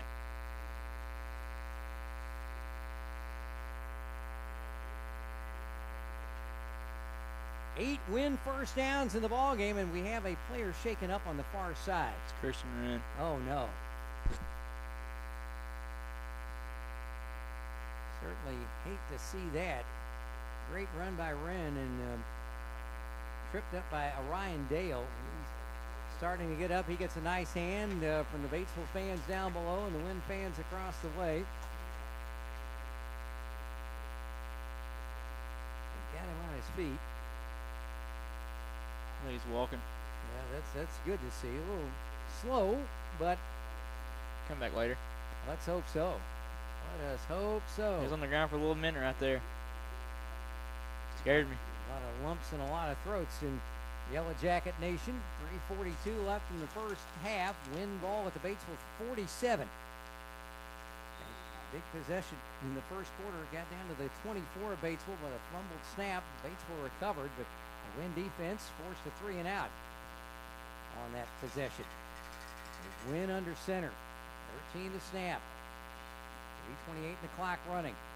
Wynne keeps it himself. Left side 40, 35, down to the 30, down toward the 25, and he's taken down there. 27 yards for for Grant O'Gwen, and now we've got a little scrap going at about the 35-yard line. We don't need that. They mark the ball at the 26. 21 for O'Gwen and a first down.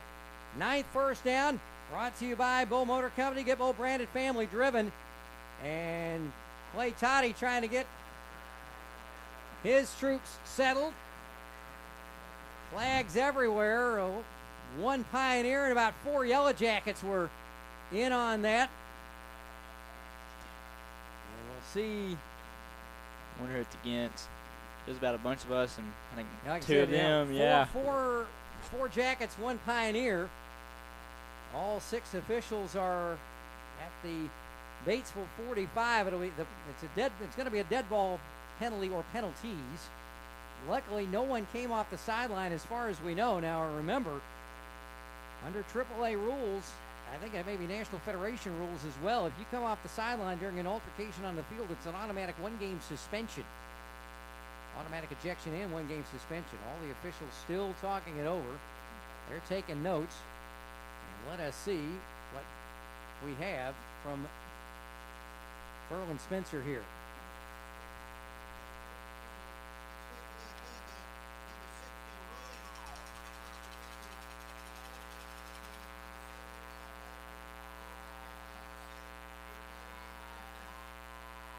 Okay, so offsetting penalties.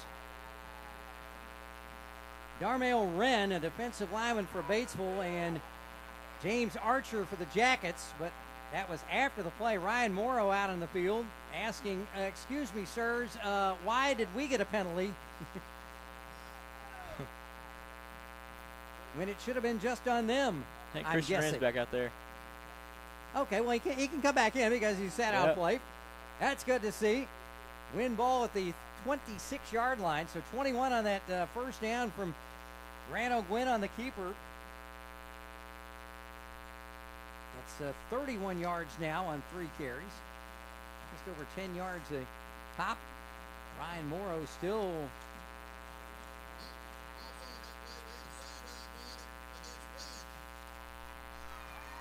said sideline warning on Wynne, but he pointed to Batesville. Now, that is where you have personnel coming out of the too many personnel outside the team box, inside the white on the sideline. That 6-foot barrier around the field, or also who may have been coaches who came on. Well, the coaches can come onto the field.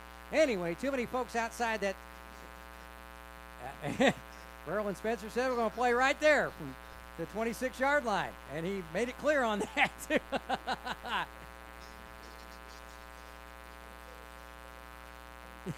His mic is still on. And I think the crowd on both sides is loving this.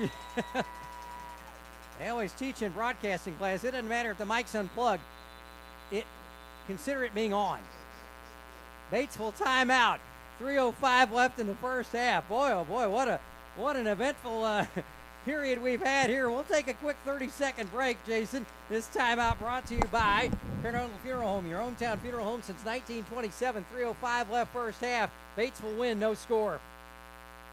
The love of football defines fall weekends, and in many homes, our families. But it's a demanding sport that can cause injury. That's why UAMS Health Orthopedics and Sports Medicine is on sidelines and in locker rooms for high schools and colleges across the state, ready to care for athletes with clinics in Central and Northwest Arkansas. UAMS Health, official orthopedics and sports medicine provider for Razorback Athletics and future Razorbacks all over Arkansas. Learn more at uams.health/team. Clay Toddy out on the field now with Berlin Spencer. He's right in the crown of the field there at about the 27-yard line of Batesville, and he was rather animated, I must say. That's it. And now he's in the huddle. He's being asked to please return to your sideline, sir. He's just trying to, hey, it's a timeout. I want to talk to my team, which he's got every right to do. Woo, boy. Thank heavens nobody said anything that would get us knocked off the air by the FCC. Oh, it doesn't matter. The government's shut down. They can't do anything about it. I don't know if that'd be retroactive or not. Well, these fans aren't happy down here at all. Woo, they are not. We've been in a dead ball situation for almost 5 minutes now. By the only thing that's slowed things down. 3:05 left in the first half. Wynne's ball at the 26 after a great run by O'Gwynne. Out to the wide side. Corbin O'Hara wide to the right. Now MJ Hodges tied into the far side, the right side. Handoff Wren, who's back on the field. He bounces off a man at the 24, and that's where he's going to be stopped for a gain of 2. Second down, and I could have been, looks like maybe giving, yeah, they're giving 2. Wynne quickly on the ball. Out to the far side, across the 20, down near the first down marker, and a late penalty flag thrown by the umpire after the play. Mark it at the 29. Wren again, and that was a very late flag. Might be on Batesville. Umpire threw that right as the play was over in the direction of a Batesville player, a lineman who was on the ground. Darmail Wren. There we go, I think.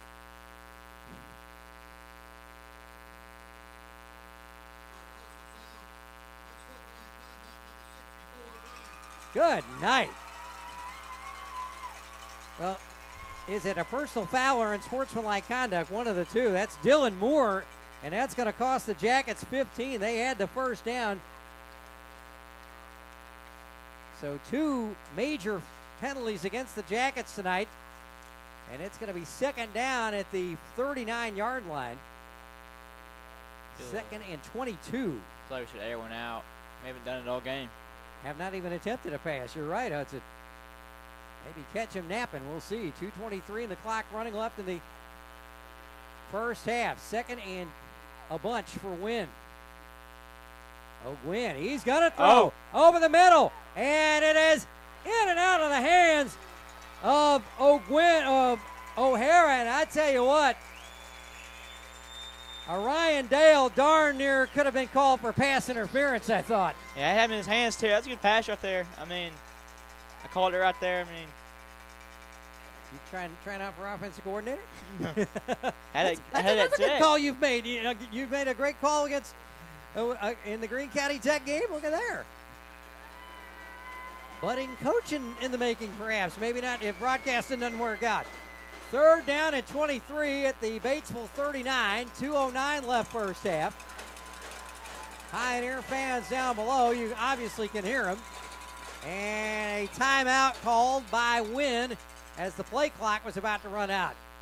2:08 left in the first half. We will take the timeout with them. Brought to you by Arkansas Farm Bureau. Don Mills and the crew helping you is what we do best. 2:08 left first half. 30-second break. Jackets nothing, Batesville nothing. Every player on the football team has an important job so the team can reach its goal and success. Join our team at Lexicon right now, and we'll help you reach your goals and success. Lexicon offers free on-the-job training through our own Lexicon University. We also offer competitive pay, comprehensive benefits, an on-site health clinic, annual bonus program, and more. Check out lexicon-inc.com/football and help us build America one project at a time. Will Oswald, Hudson Hirons here at Pioneer Stadium in Batesville. No score, 2:08 left in the first half. It is pink out night here at Batesville on Breast Cancer Awareness Month. A lot of the players with pink socks and wristbands and the like, and towels, and the cheerleaders all in pink, the band as well. Third and 23. Jackets 2 for 4 on third down. McDaniel's going to throw into double coverage and short of the intended receiver, Noah Stewart. Colin McHouston and Rourke Severe on the coverage, so both O'Gwen and now McDaniel 0 for 1 passing, so 4th and 23 at the Pioneer 39. I have not seen Evan McConnell in the game yet, and he is not in the game. Wynne's going to, oh, he is back there. Batesville again with no one deep. McConnell toward the right sideline. It's going to hit at the 15, to the 10, to the 5, and the Jackets are going to touch it dead at the 1-yard line. Oh, mama, what a kick. 38 yards from Evan McConnell, and Batesville's got 99 yards to go. One timeout and 1:56 to try to get on the board before halftime. Hopefully we can get a little safety right here too. You know, we haven't seen a good safety in quite a while. It's possible. Very possible. Wynne's won 5 of the last 6 in the series, 31-10 last year. The last time they were in Batesville, Pioneers won it 11-10. I think there might have been a safety in that game. Yeah, maybe. Ball at the 1. And the Delta Swarm pick up a couple of points and get on the scoreboard. Wideouts to either side. Far side, the wide side's the near side to the right. Bentz keeps it himself. He'll take it up the gut for maybe a yard. And that's it. Jacket defense in en masse. Austin Banks leading the charge from the nose guard spot. Bentz 3 carries, 4 yards, 1:33 in the clock running in the first half. 2nd and 9 at the 2. Pierce back in with the play call from Ryan Morrow. This has been a crazy first half for a scoreless game. It's had almost everything. Almost. Besides a score. Excluding a score, of course. Bentz is going to throw. Screen and short. In front of Pierce at about the 7-yard line. Bentz now 1 for 8 passing for 1 yard. 1:07 left. First half. Jackets might get another shot here before halftime. Wonder what Augie Smith's field goal range may be. We'll see. Well, he had that, what was that, 32-yarder? 36, 34? Almost barely went under the... Yeah, in the Tech game. Yeah, he was pretty darn close on that one. We'll see what happens here. 3rd down and 9 at the Batesville 2. High snap. Murrah is going to be taken down. Oh, my goodness. He lost a yard. And Wynne wants a timeout. Murrah tackled at the 1. 1:01 left in the first half. Jackets call their last timeout of the half. 61 seconds left in the first half. This timeout brought to you by Strickland Plumbing, serving all of Wynne and Cross County. Back in 30 seconds, Batesville win, no score.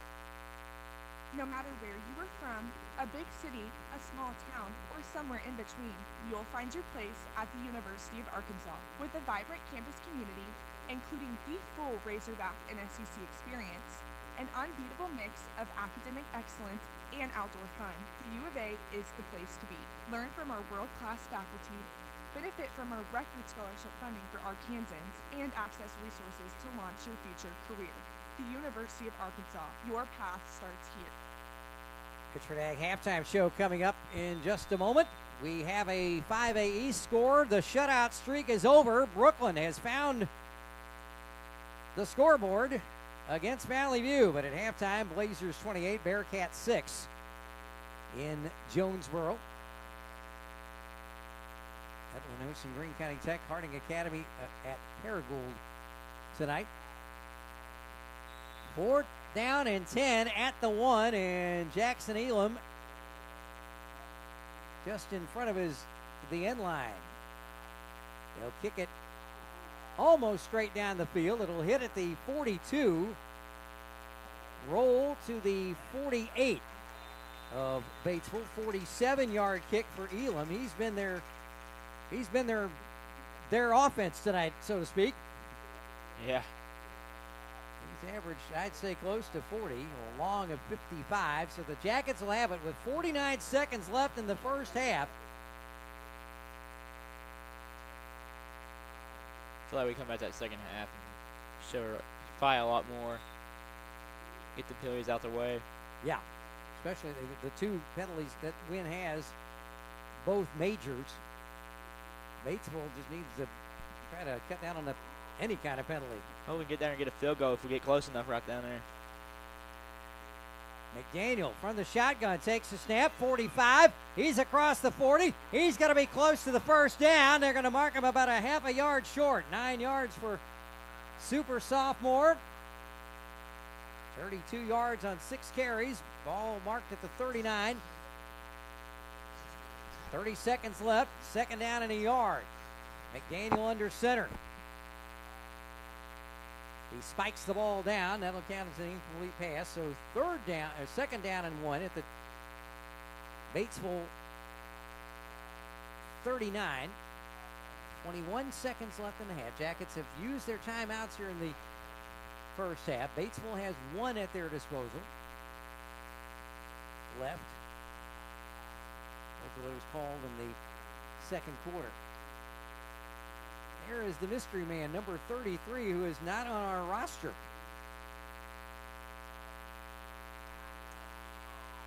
Wynne wide out to the right. McDaniel from the gun. 2nd and 1. Ashton looking to throw. He's going to tuck it and run. 35. First down. Brought to you by Will Kill Pest Control. Call the Hitman at Will Kill. And Wynne fans thinking there perhaps should have been a penalty. 37 yards on 7 carries, 5 seconds left, and they have to spike the ball down with 4 seconds left. So McDaniel 0 for 3.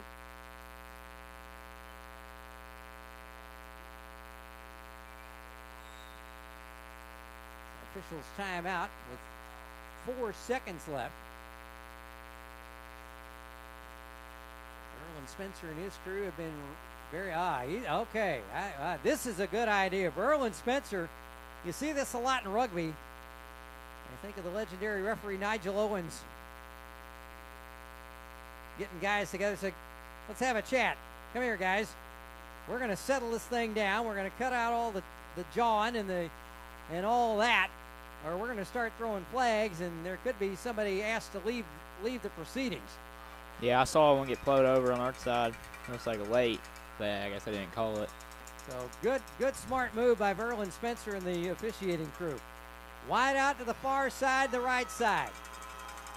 Wynne bringing in a quick play to O'Gwynn with 4 seconds left. From the 34, Batesville. O'Gwynn looking to throw. And his arm was hit as he threw. Incomplete.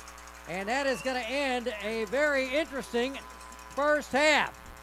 And a very scoreless first half. After 24 minutes in Batesville, the Wynne Yellow Jackets nothing, and the Batesville Pioneers nothing. The Pittsford Ag halftime show is 3 minutes away. You're listening to Yellow Jacket Football on KWYN and the EAB Sports Network. It's every farmer's dream Thriving, healthy crops that stand strong against pests and disease. At Delta Chemical, they work every day to help make that dream a reality. Their products are carefully formulated to work in harmony with your crops, enhancing yields and protecting your bottom line. Whether you're running a small family farm or a large commercial operation, Delta Chemical offers cutting-edge ag solutions, plus the guidance and support you need every step of the way. Stop by 1150 Eldridge Road in Forest City and discover the Delta Chemical difference. Join the growing community of farmers who trust Delta Chemical to bring out the best in their fields. Call today at 870-600-9002. That's 870-600-9002. And let Delta Chemical help you grow with to Saturday morning hunts. These are the traditions we pass down to the next generation. We might have hung up our cleats a long time ago. Come tomorrow morning, we can still put on our camo and hunter orange, because some traditions last a lifetime.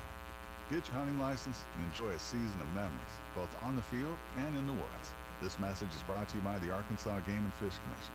Hunt natural. Welcome back, Hog fans, for more scratching action from the Arkansas Scholarship Lottery. This is looking like a good one. First appearance of the dime we've seen all season, Tom. The luck is thick in here tonight. After all that scratching, she's a winner! The Arkansas Scholarship Lottery. Every day's a chance to win big. Pick up a ticket today. This is winning. Call or text 1-800-522-4700 for Problem Gambling Helpline. My primary care provider helps me make better decisions about my physical and mental health. They're the first person I talk to if I have any questions about infections, medications, or any other health concerns. And most insurance companies don't charge you for having annual wellness checks. With them, I have the help I need to stay on top of my health game. There are many reasons to have a primary care provider, but if you're not getting regular checkups, you're not getting a complete picture of your overall health. Visit chistvincent.com to find a primary care provider. The electric cooperative's got its start lighting Arkansas, and we continue to meet that demand with every resource we can deliver. We're powering your life, where you live every single day through one of 17 local cooperatives, each unique, always united, and in your community. Our mission? To provide reliable, affordable, and responsible power to every corner of Arkansas. It's the local hometown cooperative way, because we're better connected together. The Electric Cooperatives of Arkansas.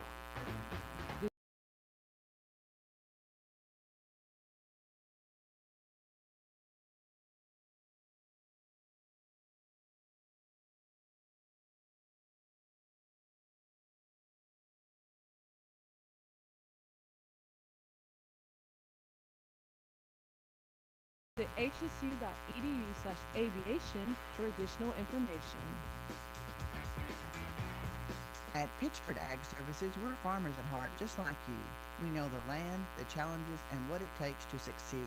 That's why we proudly offer Bex seed, corn, soybeans, wheat, and milo, backed by a 100% replant policy, so you can plant with confidence every time. Because at Pittsford Ag, we don't just sell seed, we stand in the field with you. Pittsford Ag Services, dedicated to serving farmers because we are farmers. Back at Pioneer Stadium in Batesville, Pittsford Ag halftime show. Football turning to basketball because down at midfield is a young lady by the name of Isabella. You might have heard of her. Last name of Higginbottom. Former Lady Pioneer. Former Missouri Tiger. Former Arkansas State Red Wolf. Former Arkansas Razorback. And now owner of a retired uniform number. Here at Batesville High School, her number 30 will go to the rafters at the Pioneers Arena. Will Oswald back with you here at halftime, our Pittsford Ag halftime show. And what a unusual first half here at Pioneer Stadium. Wynne nothing, Batesville nothing. But there's been some entertainment and some not so pleasant pleasantries about here in the first quarter. No scoring summary to give you. The Pioneers forced 3 and out by the Wynne defense to start the ball game after Batesville won the toss. Deferred. Wynne had the ball first. Drove down to the Batesville 24, but fumbled it away. Batesville recovered. Jackets forced a couple of 3-and-outs on the Pioneer offense in the ball game. And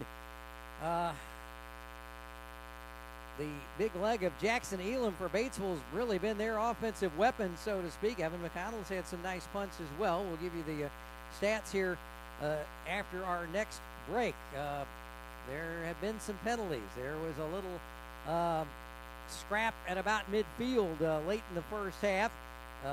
Offsetting penalties there. And then just before the final snap of the first half, referee for this evening's game, Berlin Spencer and his officiating crew got the 22 players on the field together and basically laid down the law. Enough of this mess. So there you go. No score at halftime. Wynne and Batesville. It's pink out night here during Breast Cancer Awareness Month. And Batesville with pink everywhere tonight. Fans, coaching staff, players with pink socks and things on their uniforms. We'll take a 3-minute timeout. When we come back, we'll go over the stats, non-scoring related, and some other stuff for you. Our Pittsford Ag halftime show, and some scores from the 5A East as well as we go along. Wynne nothing, Batesville nothing. This is the Pittsford Ag halftime show, Yellow Jacket football on KWYN and the EAB Sports Network. At Pittsford Ag Services and Delta Chemical Company, we're proud to serve the hard-working farmers of eastern Arkansas and the Yellow Jackets too, because only the best is good enough. We understand the challenges you face in the field, and that's why we're committed to bringing you top-quality seed, crop protection, and agronomic support, all backed by real experience and honest service. Need it on your farm fast? No problem. We deliver because we know timing matters. Stop by and see us at 1150 Eldridge Road in Forest City, or give Doug Pitchford, Cody Baskins, or Timmy Sisk a call today to place your order. We're growing, and we want to help you grow your business too. Come see us at Miller & Sullivan Accounting Group, now at 702 North Falls Boulevard in the former Wynne Progress building. Our dedicated team specializes in providing top-notch accounting, payroll, tax preparation, and other services you and your business may need. Give us a call at 870-238-4120 or stop by 702 North Falls Boulevard in Wynne, Arkansas. Miller & Sullivan Accounting Group, your trusted partner for financial success. With Pernodal Family Funeral Protection Plans, you have peace of mind, knowing that your loved ones won't be burdened with final expenses. I'm Regan Hill with Pernodal Funeral Home. Costly and unwise decisions are common when family members are emotional and no plans have been made in advance. I know it's easy to put off these kinds of decisions, but you'll be doing your family a favor when you contact Pernodal Funeral Home in Wynne about advanced funeral planning. Give us a call or stop by Pernodal Funeral Home, 315 Union, Wynne, Arkansas. Eco Food says good luck to all the players, coaches, cheerleaders, and marching bands taking the field tonight. Under the lights, it's not about who's in your path, it's about who's in your huddle. And Pico Foods is a proud teammate and supporter of local communities and the state's agricultural producers. Learn more about how Pico Foods buys direct to support local producers. In Arkansas and Missouri, call David Durham or James Chester, 870-202-7101. In Alabama and Mississippi, call Andrew Parker or John Taylor Hickman at 601-670-9383.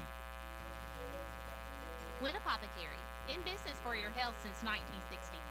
Of course, we fill prescriptions, but we also have a variety of products like vitamins, over-the-counter medications, essential oils and diffusers, and organic items that are better for you and your health. With 2 drive-through lanes to serve you and free hometown delivery, we always put our customers first. Oh, what's his name? Gene Botman and his daughter Stacy Cooper are available to assist you. Wynne Apothecary, located at 500 North Falls Boulevard in Wynne. Get to know us. You'll be glad you did. Top quality meats and the tastiest bakery. Shop with your friends at Hayes. Always save at Hayes. This week, save on USDA Select T-Bone Steak Value Packs for $7.98 a pound. Chicken drumsticks or thighs are 98 cents a pound. Sugardale hot dogs are 98 cents. And fresh yellow or zucchini squash is 98 cents a pound. Know you always have a friend at Hayes. It's every farmer's dream.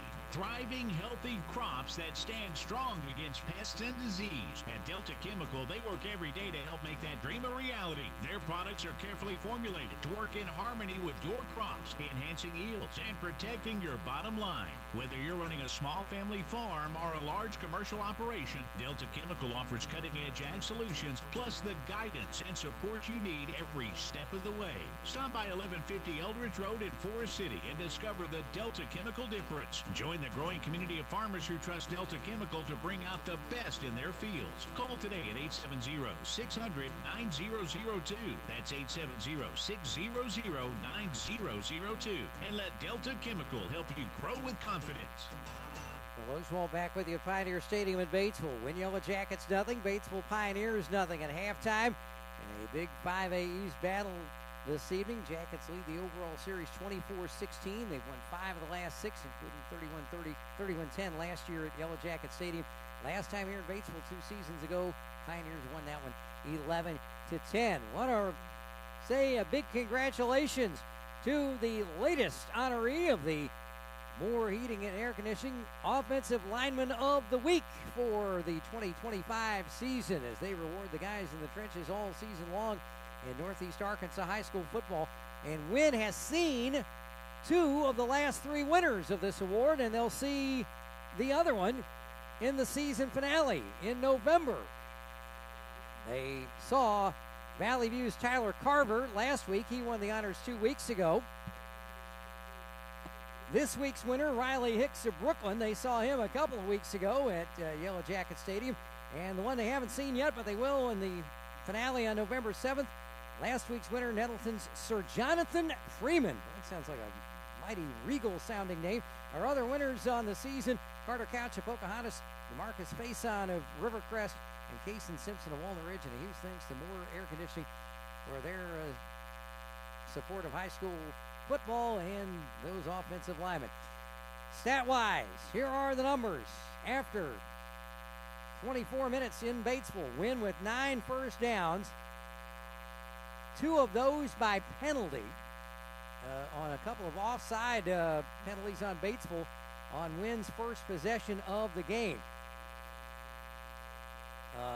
Batesville with just 2 first downs, 1 on a roughing the kicker penalty in the second quarter, and the other on that possession that stayed alive with that penalty on the very next series for Batesville. Rushing-wise, Yellow Jackets 24 carries for 132 yards. Batesville 10 carries for just 24 yards. Wynne 0 for 5 passing, including 2 spikes to stop the clock late in the first half. Batesville's Cole Bentz 1 for 7 for 1 yard. Total yards, Wynne 132, Batesville 31. The big weapons, the punters. Evan McConnell for the Jackets, 3 punts for an average of 35.72 of those kicks going 38 yards. Jackson Elam, the senior for Batesville, who's getting some notice from D1 schools across the country, 5 punts for an average of 43.2 yards, including a long of 55 in the ball game. Wynne 2 for 5 on third down conversions. One of those conversions came via penalty, and they have not attempted a 4th down try yet. Batesville 0 for 7 on third down, including 2 3-and-outs in the first quarter. They, too, have not attempted a 4th down play. Penalties, Batesville, 7 penalties for 45 yards. Wynne 2 major fouls for 30 yards. And we did have a little mini scrap late in the first half between one Batesville player and 4 Wynne players were in the vicinity. They called offsetting fouls on that one. But I'm sure both coaches, Clay Toddy and Ryan Morrow, are talking to their teams about cutting down on that. And again, right before the final snap of the half, referee Berlin Spencer and his officiating crew got the teams together, got the players who were on the field together, and basically said, that's enough. As my late great mom would say, you 2 kids, or in this case, 22, it looks like. We will be back to tell you about what's happening in the 5A East and what's happening tomorrow on the radio. Here's something big in Fayetteville. It's SEC football tomorrow on the EAB Sports Network, family of stations. We'll tell you about that when we come back to more of the Pittsford Ag halftime show. Zip to nothing. Wynne in Batesville. From Batesville, this is Yellow Jacket Football on KWYN and the EAB Sports Network. At Pittsford Ag Services, we're farmers at heart, just like you. We know the land, the challenges, and what it takes to succeed. That's why we proudly offer Bex seed, corn, soybeans, wheat, and milo, backed by a 100% replant policy, so you can plant with confidence every time. Because at Pittsford Ag, we don't just sell seed, we stand in the field with you. Pittsford Ag Services, dedicated to serving farmers because we are farmers.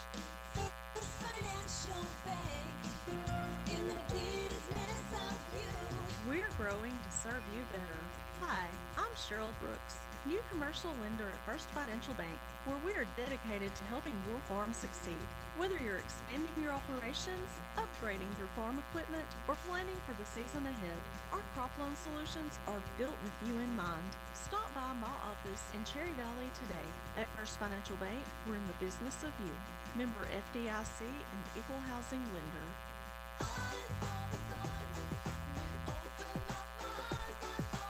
At the Sign Shop in Wynne, Tawana can make you any kind of sign you need. Magnetic signs, campaign signs, aluminum signs.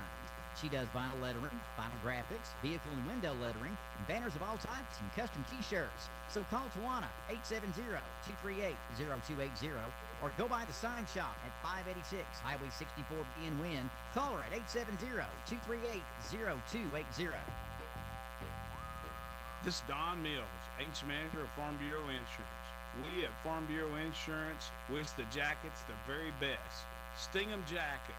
Remember, once a jacket, always a jacket.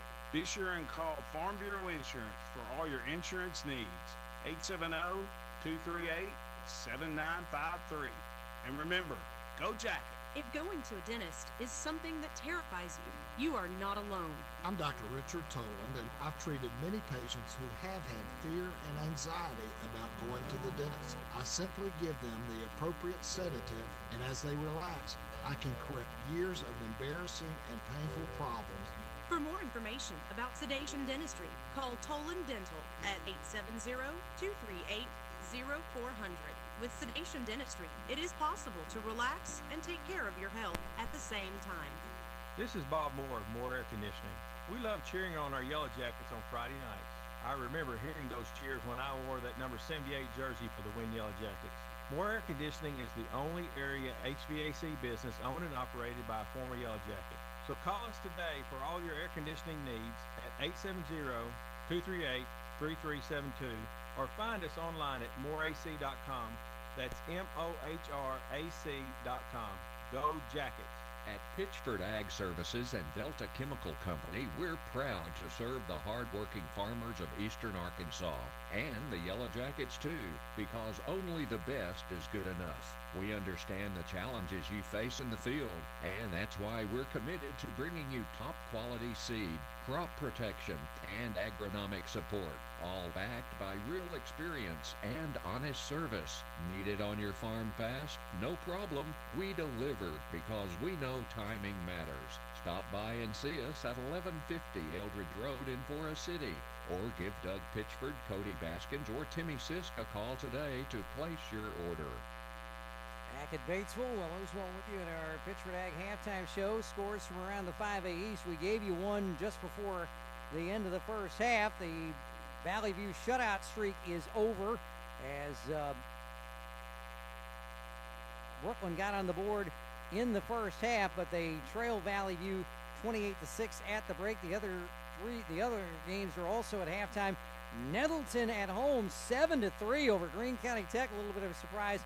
And Harding Academy cruising over Paragould on the road in Greene County tonight, 26-6 at Ram Stadium. A reminder, no A-State football tomorrow. Well, no gridiron football tomorrow. A-State women's soccer, though, is at home. And due to the threat of severe weather later in the day tomorrow, kickoff moved from 1 o'clock to 11 a.m. Senior Day festivities at 9:40. Yours truly on the call on ESPN Plus tomorrow from Jonesboro. Also here in Batesville, it's homecoming for Lyon College. Their football game tomorrow moved up from 3:30 to 2:30. Their soccer matches tomorrow moved up as well to avoid any bad weather. The women will kick off at 9, the men at 11:30. It's also Scottsfest here as well. In baseball, the LA Dodgers are on a roll, one game away from the World Series. And Shohei Ohtani starting on the mound, and he also led off with a home run tonight for LA. And in the third inning, they lead the Milwaukee Brewers 3-0 in that one. Meanwhile, the Seattle Mariners have become the first home team to win a game in the American League Championship Series. A Eugenio Suarez grand slam in the 8th inning gave the Mariners the win. And if this thing will let me tell you what I think 8-2 over Toronto. Let me double check. 3-0 Dodgers over the Brewers, top of the third at Chavez Arena. 6-2 Toronto as Eugenio Suarez with a grand slam in the 8th to give the Mariners the win. And they are now at 3-2, game 6 in Toronto on Sunday evening at Skydome, or now the Rogers Center as they call it. The Batesville Band just wrapping up a fine performance down on the turf as the teams get ready for their 3-minute warm-up before the start of the first half. Hudson Hiron's back with us. Hudson, your thoughts on that first half? Defensively, I think we did pretty good. D-line did pretty good. I mean, kind of got some penalized that helped us out a lot, and but our offense could do a lot better. Come out there and fight more, and so one thing we need to do is second half is go out there and show out. And let's hope so. And again, both teams will, I'm sure the coaches have said, let's cut down on these penalties, let's play some football and cut out all the other stuff. As Batesville, of course, won the toss to start the ball game, deferred their options to the second half, so they will most likely have the ball. You don't hear too many times of a team who defers and then comes out the second half and says, we'll kick the ball to the other team. Although some folks might use strategy, perhaps, but I doubt that's going to happen in this case. Again, a reminder, it's homecoming next Friday night at Yellow Jacket Stadium against the Paragould Rams. And, of course, 5:30, the RARN Game Day Show starts everything off, leading up to the 7 o'clock kickoff at Yellow Jacket Stadium. Then the following week, 2 weeks from tonight, back on the road against the Wildcats of Harding Academy. That will be from First Security Stadium on the campus of Harding. I believe that will be on the Harding University campus. And then the home regular season finale on November the 1st, November the 7th, against the Nettleton Raiders. Wynne excitedly running back to the sideline on the south side of Pioneer Stadium. Clay Toddy following that way. Batesville coming to the near sideline. The all black unis, white numbers and letters trimmed in that orange, that famed Pioneer on the helmets. Orange and white stripes on the sleeves. And orange and white stripes down the pants. As we are about set to go. It'll be, again, Batesville with their option, and they will most likely take the football to start the second half of play. Wynne nothing, Batesville nothing. Will something give in the second half? We will find out in just mere moments. And the second half kickoff is coming up next. And as always, it is brought to you by the good folks at Primary Residential Mortgage, where the primary focus is you.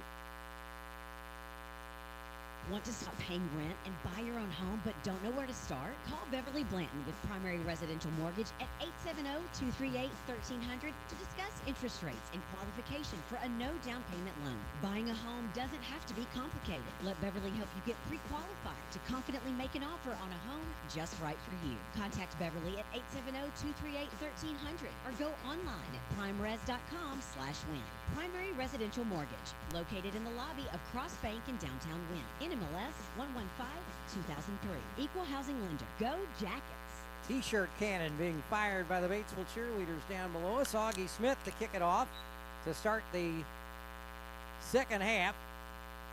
2 men deep at the 10. That's the first kick returners they've had all night. Short kick will be taken at the 14 to the 15-20. Cutting to the near side, out toward the 25, and taking down Christian Wren in there, among others.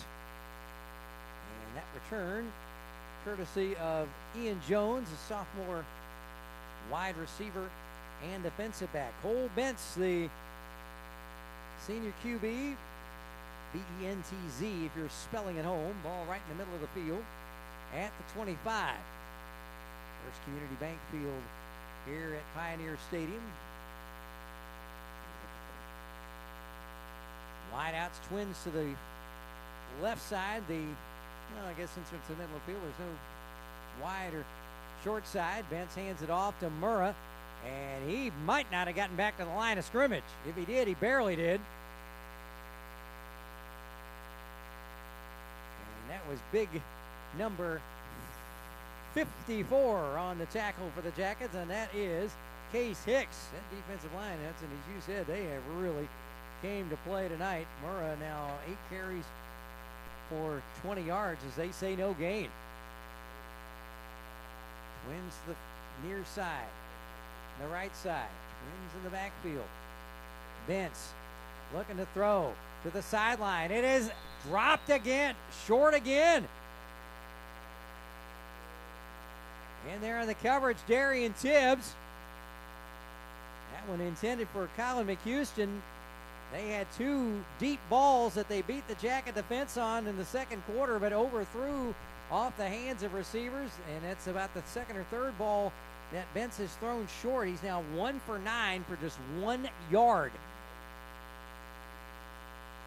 Third down and 10 at the 25. Bentz to throw over the left side. That one is caught, and that's going to go for a first down. Well, you know they had to find a way somewhere. Daniel Patterson for 16 yards and the third first down of the night for Batesville. Cooper Thompson on the tackle. So 1 by pass, 1 by penalty, and 1 on the ground. First down wise for the Pioneers. Twins to the near side. They look back at Ryan Morrow and the offensive staff for the call. First down and 10 at the Batesville 41. Bentz fake the handoff. Screen. Right side. Patterson again. Out near midfield. Wynne and McConnell on the stop.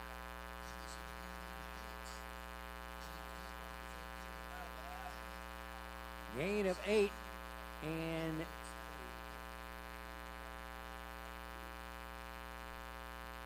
second down and 2. They got to get to the Wynne 49 for the first down.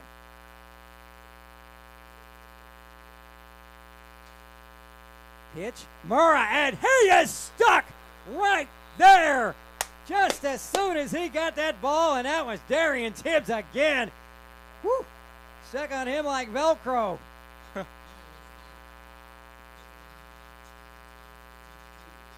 He is pretty quick and pretty strong, I'll say that. Yes, sir. Loss of 5 for Murrah. 9 carries for 15 yards. Batesville 1 for 8 on third down tonight.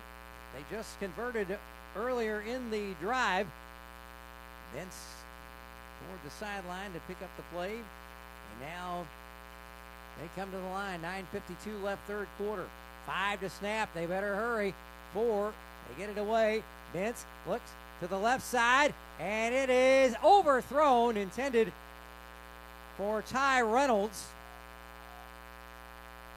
And Hayden Dixon over there in coverage. Bentz now 3 for 12 for 24 yards. And here comes Jackson Elam to punt it away. First half, 5 kicks for an average of 43.2 along a 55. Line of scrimmage, the 44 of Batesville. Ashton McDaniel. A kick partially blocked. Partially blocked by Wynne. And I think Christian Wren may have gotten a hand on it. Yellow Jacket D. They roughed him in the second quarter and cost him 15 and a first down. This time, all ball for Christian Wren, and the Yellow Jackets have it at the 39-yard line. Just 17 yards on the kick.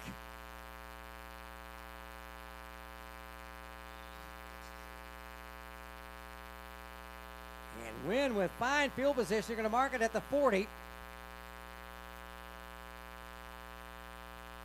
So 18 on the kick, up the middle, close to midfield, over the right side, gain of 9. Braden Smith on the carry. Now 5 carries for 21 yards. Christian Wren 8 for 52 in the first half. Wynne 3 for 31. McDaniel 7 for 37 to lead the Jackets. Second down and 1 at the Wynne 49. 9 minutes to go third quarter. O'Gwynn keeps it. 45. He's down to the 40 and a first down and more. Brought to you by Always Home Caregiving. Always home, always helpful, always on time. Always here, that is. And we have a Batesville player shaken up. And, oh my goodness, that does not look good. Ryan Dale on the tackle. 10th first down for Wynne, and a Batesville Pioneer shaken up, and he is in some pain. And the young man's going to be okay. He's up quickly. And he's going to be helped off the sideline, favoring his left leg. That is Rourke Severe. Boy, that young man's had a fine ball game in his linebacker position. Junior 5'10", also plays some fullback. Boy, he's been one of their top defensive stars, Hudson, and you hate to see that. He's favoring that left leg coming off. Yeah, I've heard him a lot tonight.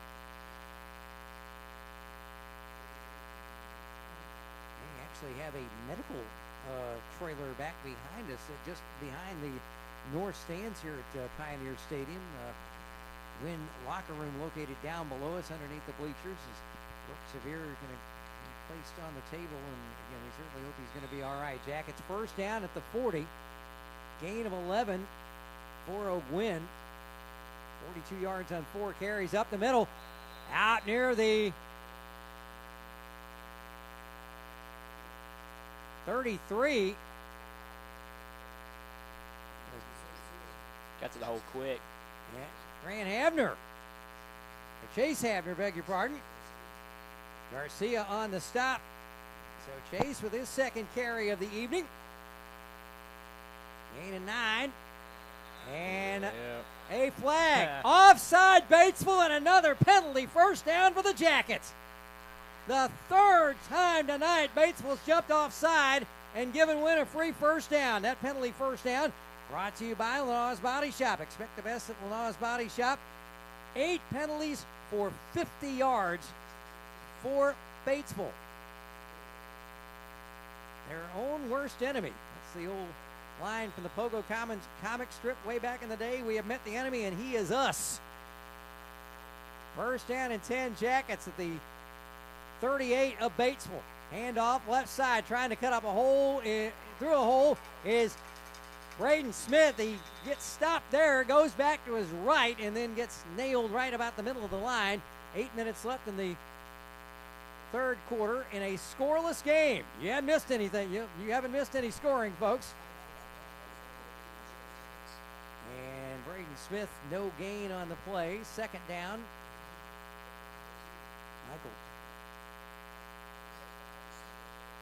Michael Cheatham on the tackle. Second and 10. Handoff Wren. 25. He's down close to the 20. They're going to mark him, I think, at the 22. So there will be about 6. Let's see, got to get to the 19. There, gain of 6 for CW7. 58 yards on 9 carries. Jackets 3rd and 5. They're 2 of 6 on third down in the ball game so far. Wynne under center. Long count, 11 to snap. And that goes nowhere but backwards.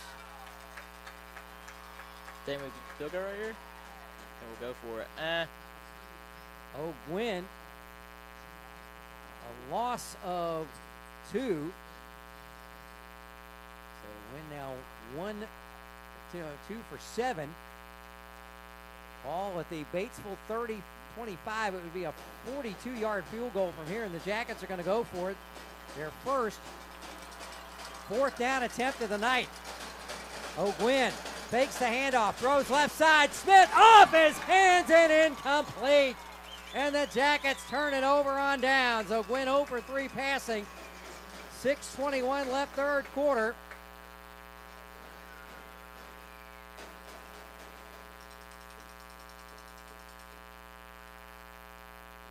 So the Jackets try the little pass to the sideline and incomplete. So Bates will take over on downs. In Canadian football, that would count just the same as a fumble or an interception in the stats, but not here. Batesville ball at the 25. Second possession of the third quarter for the Pioneers. No score, Wynne Batesville. 6:21 left in the third. Bentz in the gun. Fakes the handoff. Rolls to his right. Now goes to the left. He's got a man wide open at the 45. He is gone.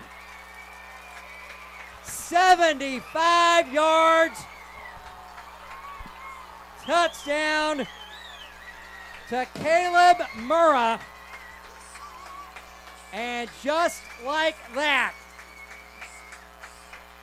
Batesville 6, Wynne nothing. Oh, brother. He's wide open over there, too.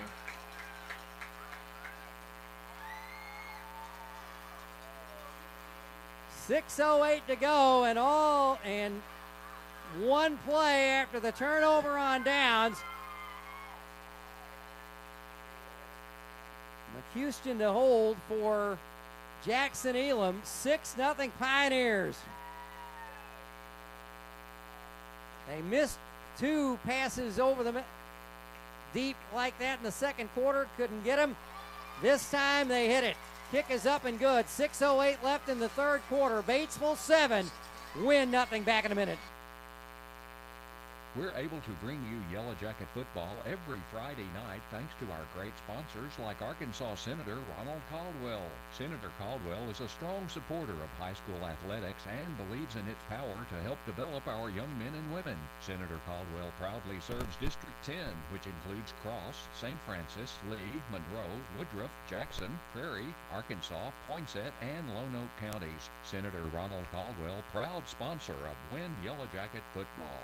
But it's time to move on from farming or upgrade machinery. You need someone who understands what your equipment's worth to buyers, but also what it means to you. At Witcher Auctions, we built our reputation on trust and getting you top dollar. Our cutting-edge technology connects your machinery with serious buyers worldwide, while our hands-on team ensures that you are heard and taken care of throughout the process. I'm Kirk Witcher. We don't just sell equipment. We honor your legacy and maximize your return. Witcher Auctions, your equipment, our expertise, outstanding results. Someone has broken through, and that's someone, the Batesville Pioneers. Jackson Elam to kick it off inside the near hash mark at the 40. One play after Batesville got the turnover on downs. Cole Bentz, 75 yards, roll to his right, look back to the left. Caleb Murrah, the running back, wide open at about the 41 of Wynne, and he caught it and he was gone. Short kickoff again up the middle. Wynne will fall on it at the 38-yard line, and it's Grant O'Gwynn who covers it up. So the Jackets have fine field position at the 38. Now let's see what they can do to come back in this game. It's as you said, wide open on that far side. Heck of a play call for Ryan Morrow. So, plenty of time. 6:08 left in the third. See if the Jackets can answer. Slot to the near side. Bren in motion to the right. Fakes the pitch. Now gives it off to McDaniel as he's being caught in the backfield. McDaniel gets back up and may have gotten back to the line of scrimmage. So he's going to be about a half yard short of the line. They're actually going to mark him a yard short of Wynne was being chased and got the handoff away just in time to McDaniel. Xavier Pierce on the tackle and a loss of a yard. McDaniel now 36 yards on 8 carries. Clock running, 5.5 minutes left in the third quarter. Batesville 6, Wynne nothing. Full house backfield again, slot to the left. Hand off McDaniel around the right side. He gets the 40, 45. He's close to the first down. He got it. I think he did. So he just rolled up in there. See where the headlinesman Randy Russell marks it. They're going to say just about a half a yard short. Ooh. No, they are going to give him the first down. All right. Another fine call there by Mr. Hirons. And a first down brought to you by More Air Conditioning. Don't settle for less when you can have more. He needed 11. He got 11 in about 3 inches. 47 yards on 9 carries. 12 first downs now for Wynne. Up the middle for about 1. Behind Wes Fuller and John Mills. Braden Smith. 2nd and 9 at the 49. A number of Pioneers on the stop. Clock running, 4:23 left third quarter. Luke Rice brings him up to the line. Wynne under center. McDaniel motion handoff. Ran 45, 40, 35, 30. One man to beat, and he's tripped up at the 20. Falls forward to the 16-yard line. 45 yards for Christian Wren. 103 yards on 10 carries, and the 13th Wynne first down. That one brought to you by Darlene Andrews Bookkeeping and Tax Service. Always in balance, accurate, and always on time. 3:50 left. That was Ryan Dale who tripped him up late, or else he was gone. Ball on the near hash mark at the 15 of Batesville. Wren, right side, 10, down to around the 8 is where they're going to mark him down. Gain is 7. For Christian Wren. Over the right side, James Archer and Wes Fuller leading the way.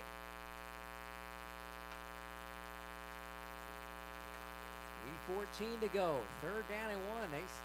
Third down and 3rd and 3. Scoreboard is wrong. Now they correct it. O'Gwynn, handoff up the middle and close to the first down, I believe. Braden Smith. Oh, barely short. It was Braden Smith.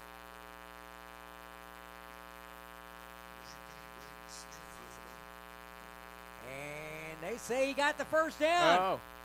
Well, he was pointing at the opposite direction. First. Gain of 2 and another first down brought to you by Bull Motor Company. Get Bull branded, family driven. First and touchdown to go at the Batesville 5. Ball just to the left of center. Wren, Havner, and Smith in the backfield. Handoff, Braden Smith, switch to the left. 3, 2, 1. He is in. Touchdown Wynne. Braden Smith from 5 yards out.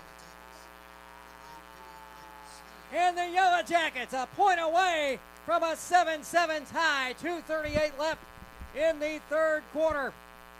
And what a great answer.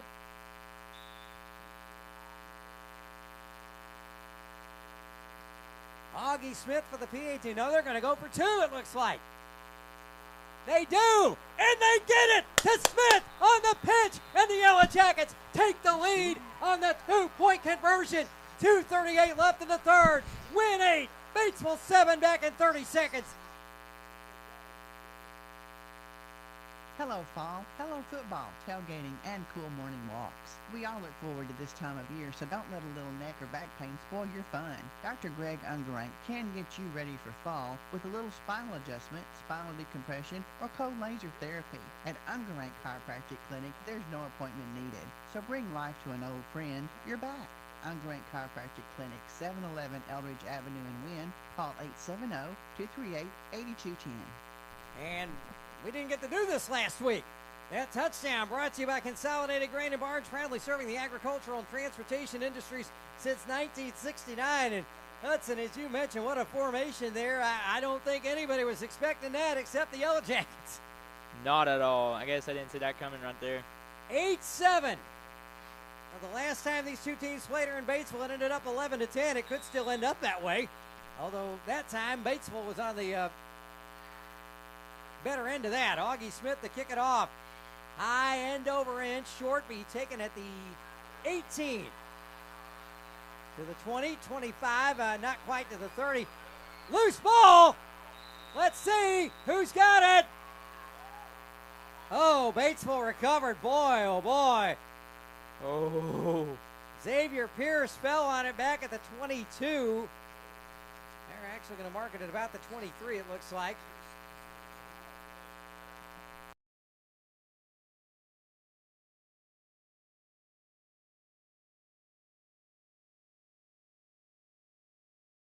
I think we call that a good defensive stop brought to you by Tyler Griffin Law. When you need a good defensive team, give the guys at Tyler Griffin Law a call, 870-587-0707. A defensive special team, a stop on special. Ball wides and a slot to the right. Vince looks to throw. And let's see. That looks like might have been, was that Chance Isom, I think, out there I saw. At 6. Yep, that was. It was. Chance Isom got a hand on it. Incomplete. Vince now 3 of 13 for 24. Or actually, I take that back. 4 of 14, 99 yards and a touchdown.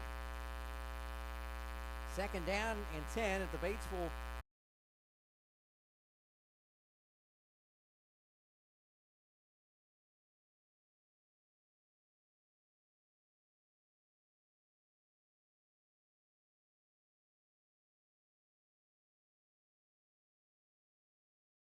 Lead. And the ball just inside Batesville territory.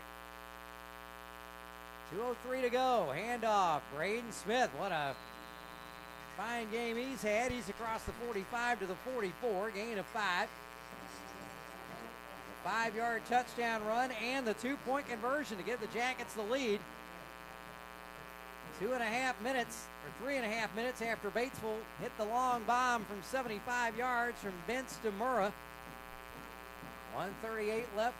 Gain of 4, they'll call it, so 33 yards on 10 carries for Braden Smith. Handoff again to Braden, up the middle, 40. Trying to fight to the 35, still free. He's got to go all the way home. 20, or is he? No, he's going to be stopped at about the 12. Oh, mama. I thought he was gone, but they tripped him up at the 12. Oh. He almost had it right there. What a run. He broke a bunch of tackles. 33 for Smith, 66 yards on 11 carries.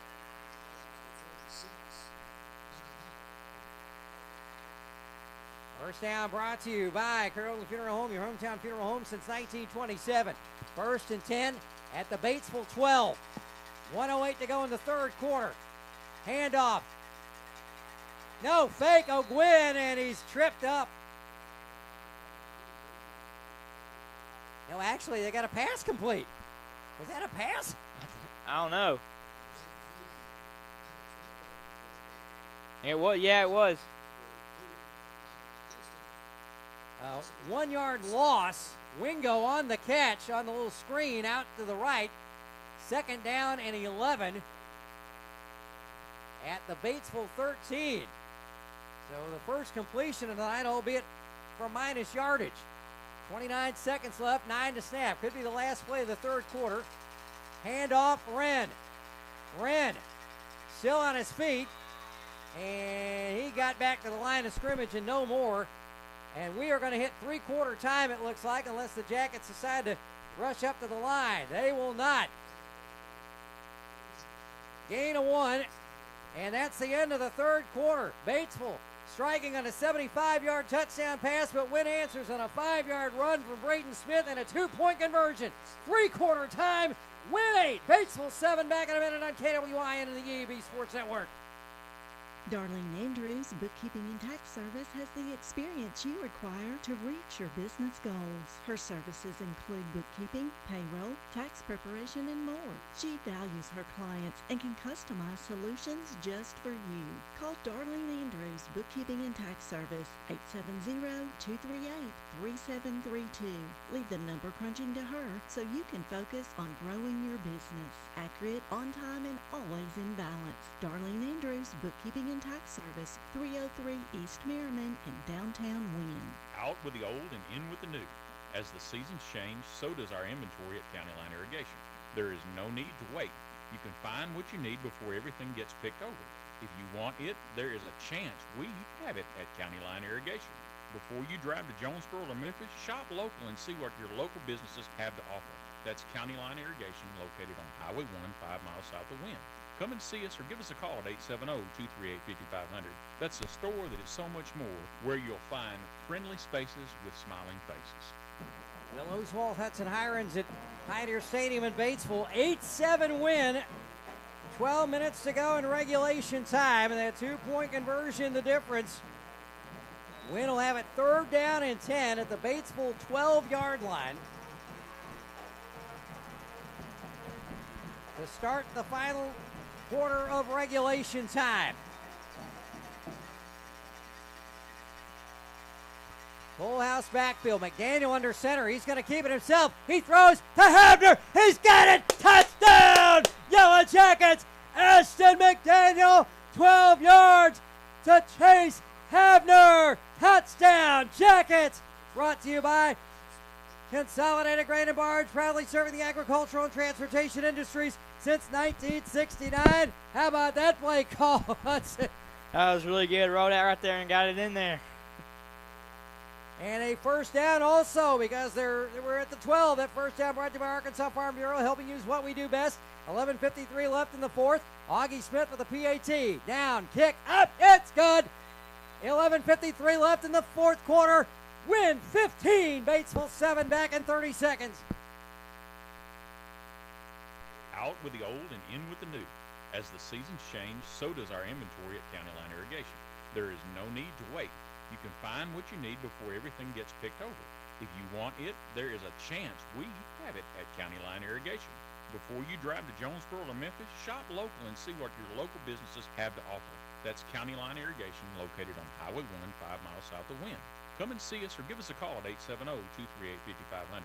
That's a store that is so much more, where you'll find friendly spaces with smiling faces. One play into the fourth.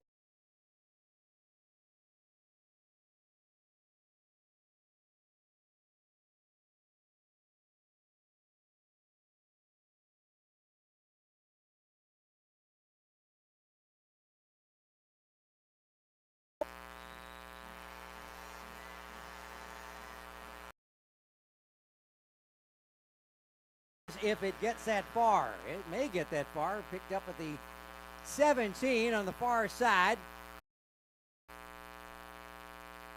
Old Vince, the quarterback. Two wideouts to the far side, the short side, the right side. Handoff, Murrah. He dives across the 35, out to about the 36. Good run from him. And good tackle there by Anthony Smith. Gain of 7 for Murrah. 22 yards on 10 carries now.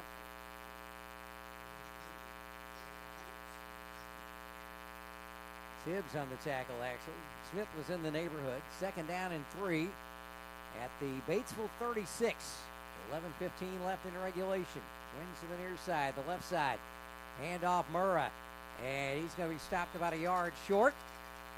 Trying to dive over the top of Noah Stewart, but Noah got down and got a hand on him as he was falling to the ground and brought the tackle. 1 minute into the fourth quarter.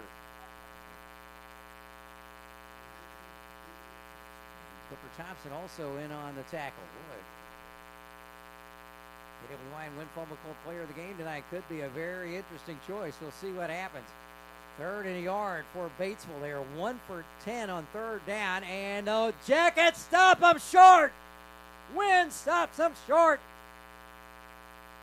4th down and 1 at the 28. Another at the 30. They're going to get.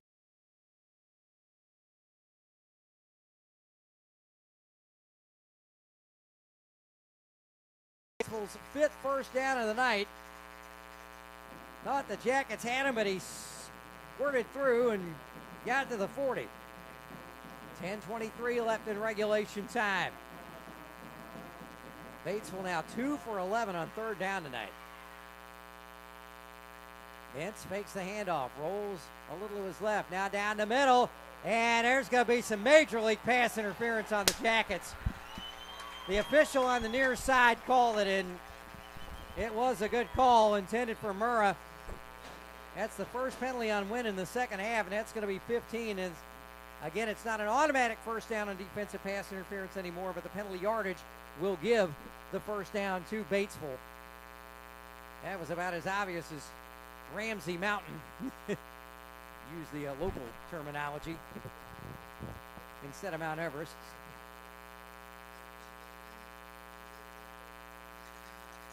Ashton McDaniel charged with the penalty. 3 penalties for 45 for Wynne. All major fouls. And 6th first down for Batesville, their 2nd by penalty. Ball at the Wynne 45. 10:07 left in regulation. 15-7 Jackets.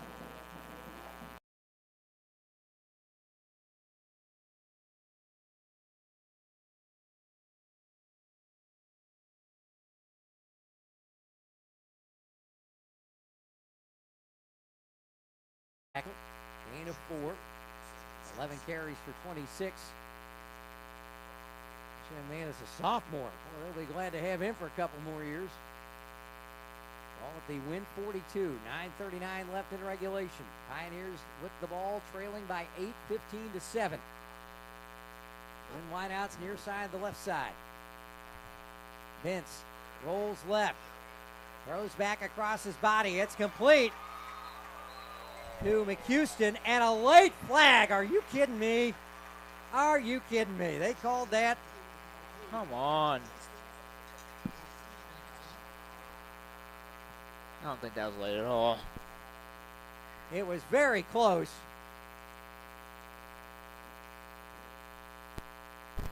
Pass was complete.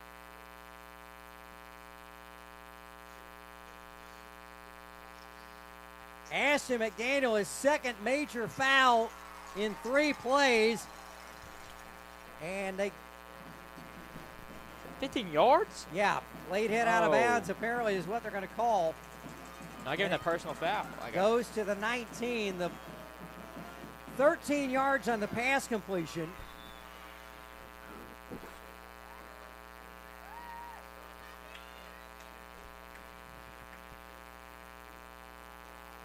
To McHouston. That got the first down, and then tack on 15 more on the penalty. McHouston, again, wide open, touchdown, 19 yards to Patterson. And all of a sudden, it's a 2-point game.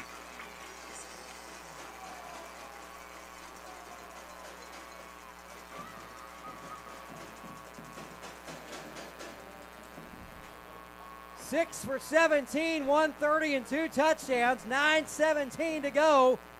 4th quarter. Batesville has cut it to 15-13, and they are going to go for 2.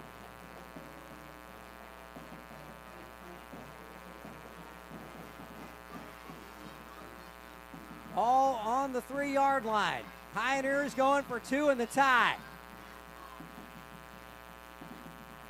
Rolls right. He's got a man open in the corner. Being chased. Throws it back to his left. Wide open. And it is dropped. It's dropped by Joshua Colton in the end zone. There we go. And the Jackets will maintain the 2-point lead. 9:17 left in regulation. We've got a wild one now. Wynne 15, Batesville 13, back in 30 seconds. At Evolve Bank and Trust in Wynne, your banking is made easy and efficient. Experience a full menu of services tailored just for you, from personal and business banking to secure home loans. Stay on top of your finances with our easy-to-use mobile banking app. And for real convenience, our 24/7 ATM is always ready for you. At Evolve, it's not just banking, it's banking centered around you. Visit Evolve Bank and Trust on North Falls Boulevard. Evolve with us, because where you bank matters. Member FDIC, Equal Housing Lender. Elam to kick off.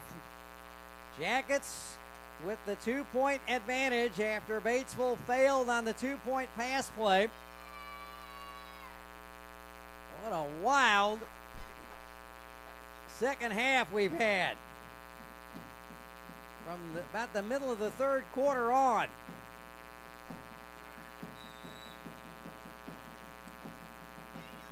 McDaniel and Chance Isom back deep.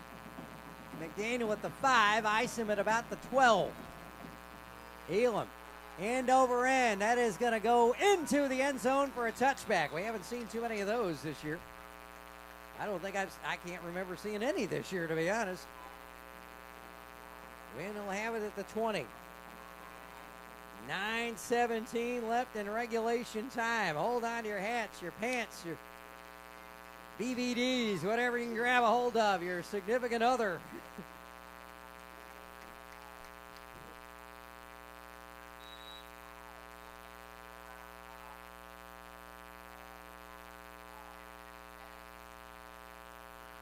All at the 20. Flag. And a flag will stop the play before it starts. Before they snap the ball, too. Right before they snapped the ball, the flag came out. Erlen Spencer's had about as much airtime as we have tonight, especially when you leave your mic on accidentally during the first half. He was explaining it to everybody, and we're playing from right there. Another offside penalty against Batesville. Take that all day, especially right now. Louise.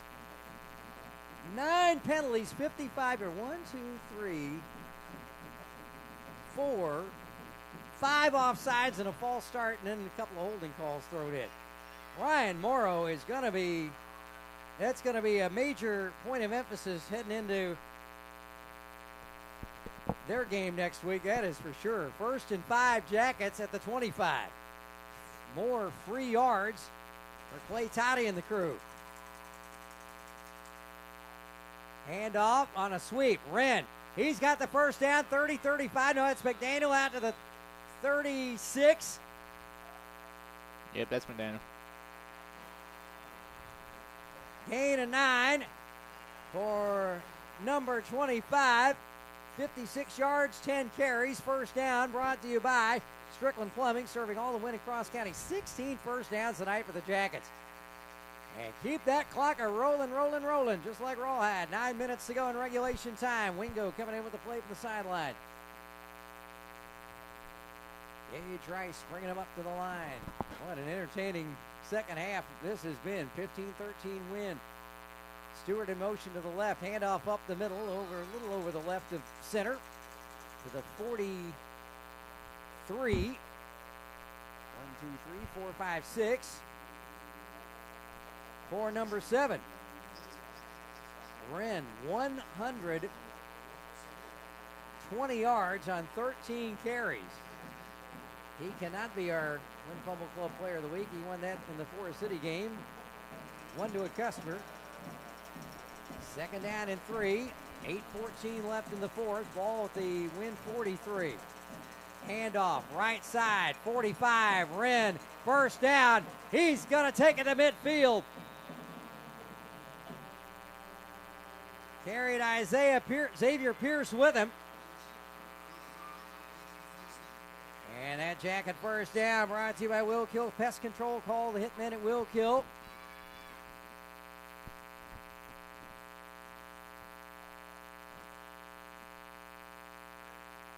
to midfield. Gain of 6 more. 126 on 14 carries. CW7. 7:47 left in the fourth. Handoff.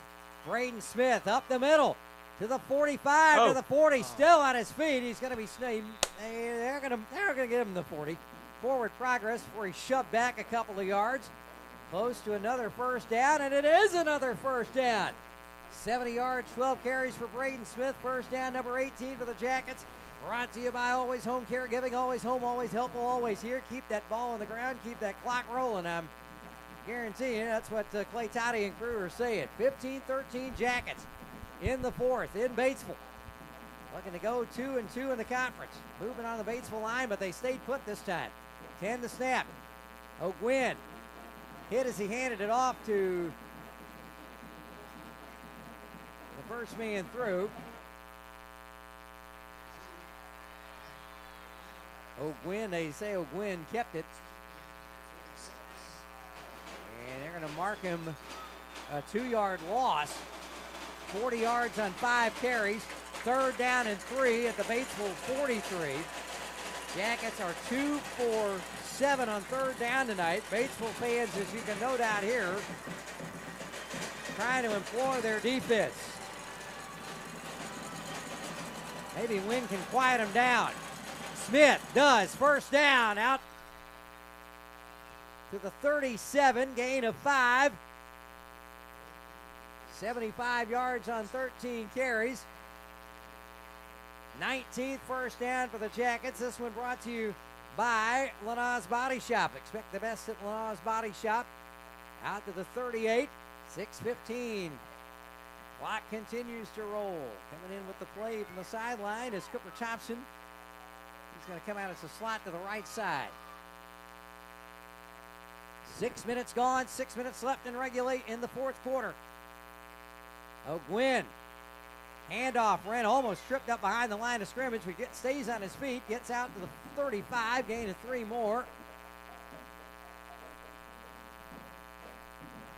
5:46 left. Actually going to mark it just across the 35 at the 34. To make it 2nd and 6. 1:30 on 15 carries for Christian Wren. Clock continues to move. 5.5 to go. 23 to snap. Jackets taking their time. A 2-point lead. And the ball. Up the middle. Spins. Braden Smith. Only third down Jackets. And 3 for 8 on third down. Gain of a couple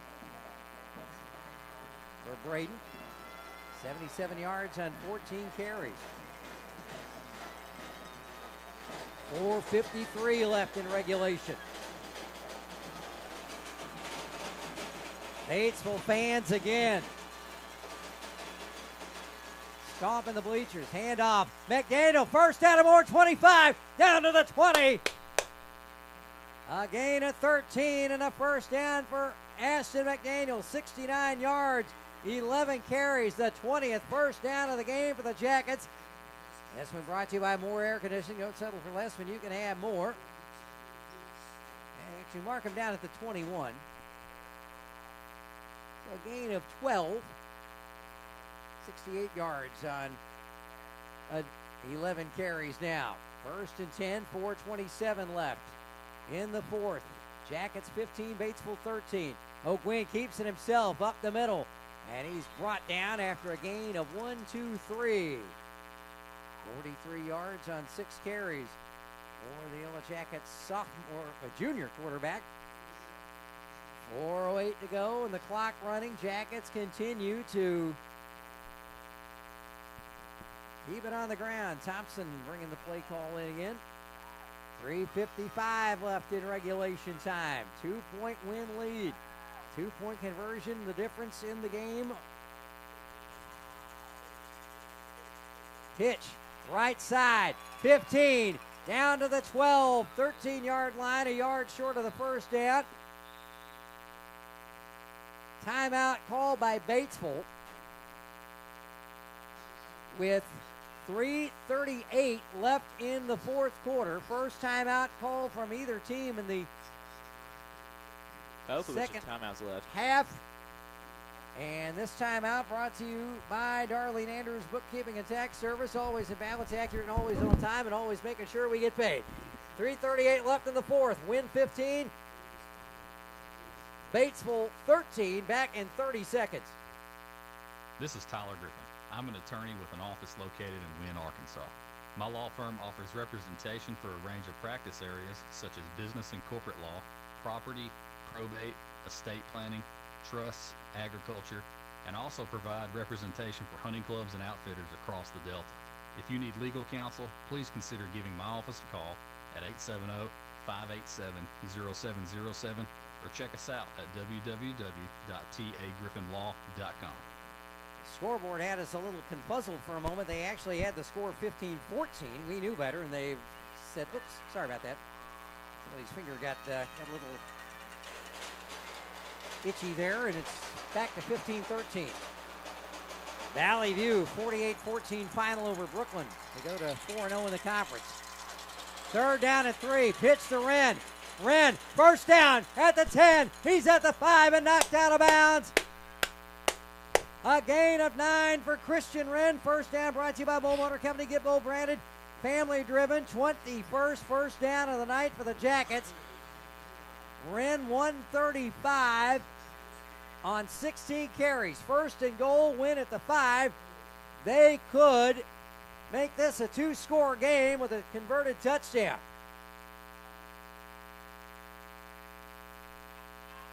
Chase Havner in the backfield. Full house backfield. First down and touchdown to go at the 5. Handoff over the right side. Wrenn, 5, 4, there we go. 3, 2, 1. Give him 6. Touchdown Jackets. Christian Wrenn with 3:30 to go in the fourth quarter. 21-15, and Augie Smith with a chance to make it a 9-point game. Christian Wrenn, 17 carries, 140 and a touchdown. The snap, the place, the kick, nearly blocked, but it's high enough, long enough, and it's good. It is no good. He missed it. He missed it. No good. 3:30 left in regulation, and it's still a 1-score game after the missed conversion. Wynne 21, Batesville 13, back in 30 seconds. Consolidated Grain and Barge keeps you up to date and your farming operation at your fingertips with our mobile app, CGB Grain. Access CGB Grain 24/7 and manage your grain transactions electronically. From ticket to settlement, you can even view contracts, sign them electronically, and store them within the app for quick reference. Stay connected and receive alerts to timely information. Consolidated Grain and Barge, 8 convenient locations: West Memphis, Tunica, Osceola, Old Town, Pryor's Point, Carruthersville, and 2 locations in Helena. Consolidated Grain and Barge, the leader in the ag and transportation industry. 21-13, the point after attempt by Smith, no good. 21-13.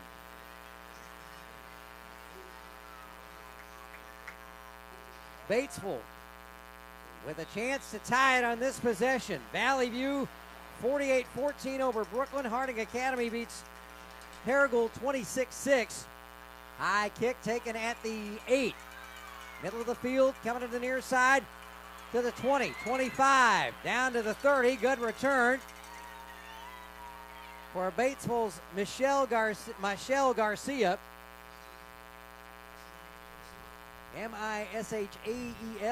how you spell that. Interesting spelling, and he's had a couple of pretty nice runs here this evening. And late in the ball game,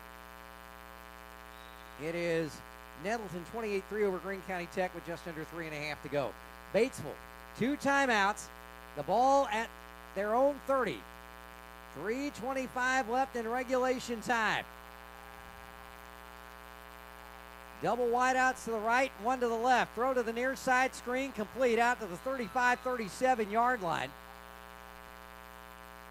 Pass is complete. Reynolds Yeah, stop right here is what we definitely need right now. Gain is 7. Up the middle, gain of a couple yards short of the first down. Murrah again. 28 yards on 12 carries. He's also caught a 75-yard touchdown pass. Batesville 2 of 11 on third down tonight. They need it here big time. Jackets with all 3 of their timeouts left here in the fourth quarter. Pioneers need a touchdown and a 2-point conversion to tie. 2.5 to go in regulation time. Vince, shotgun, screen, near side. First down to Reynolds. Out to the 45, a gain of 6.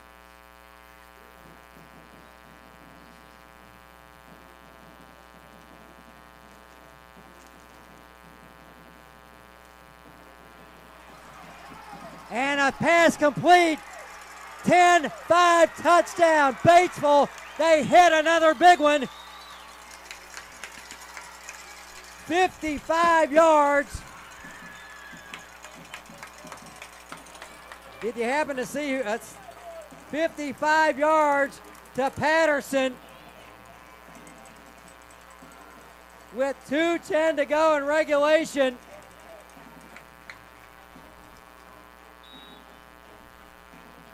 And Batesville must go for 2.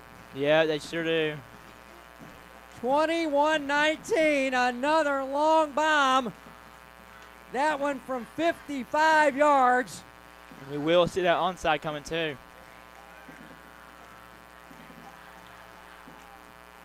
Yep. Rolling right, Bench looks to throw. Chase throws. It is. Did he get it? No signal yet. They're talking it over. He got it. No way. Bench to McHouston for the 2-point conversion. And we are tied at 21 with 2:10 to go. Oh, brother. I think we get like one of the passes that we missed out there. That kind of rolled off our hands, a little bit overthrown. We could get that up there and score. 21-21. We will keep it right here. 2:10 left in regulation, and let's see if the Jackets have an answer again. We were scoreless for the first 29 minutes and 52 seconds of this game.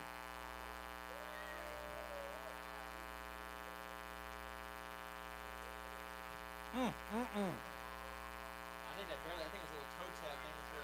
I think that's what it was. It was a close call in the far corner, in the southeast corner of the end zone. And 3 officials nearby, they got together, talked it over, and said, yes, it was a catch. Of course, in high school, you only need 1 foot inbounds. So Jackson Elam to kick off. There's the onside.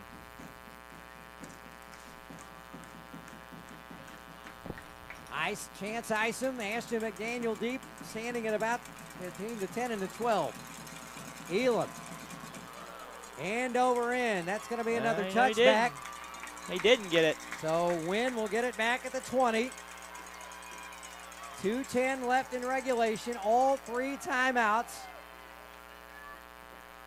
Augie Smith's got some distance, I think, inside 35 yards or so and in. He's capable.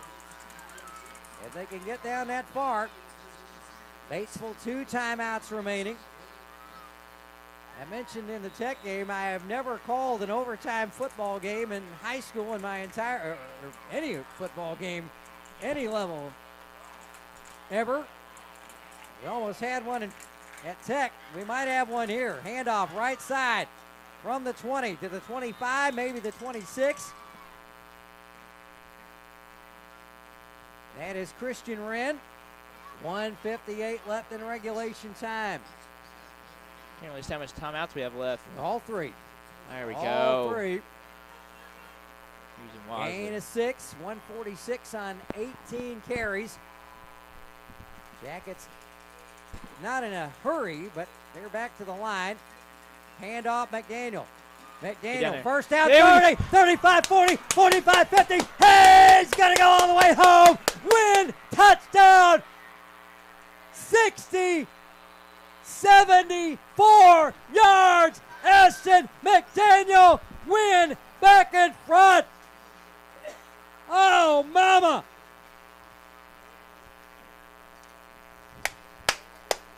Jeez Louise, what a night. 1:27 left, 27-21. Jackets regain the lead.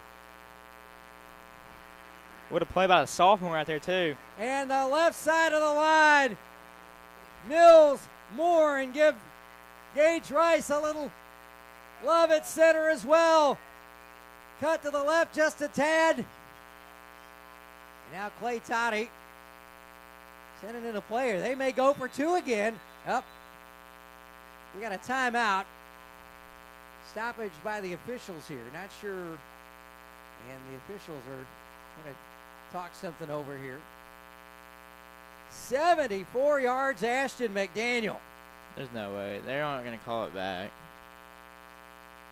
Ryan Morrow down on the field.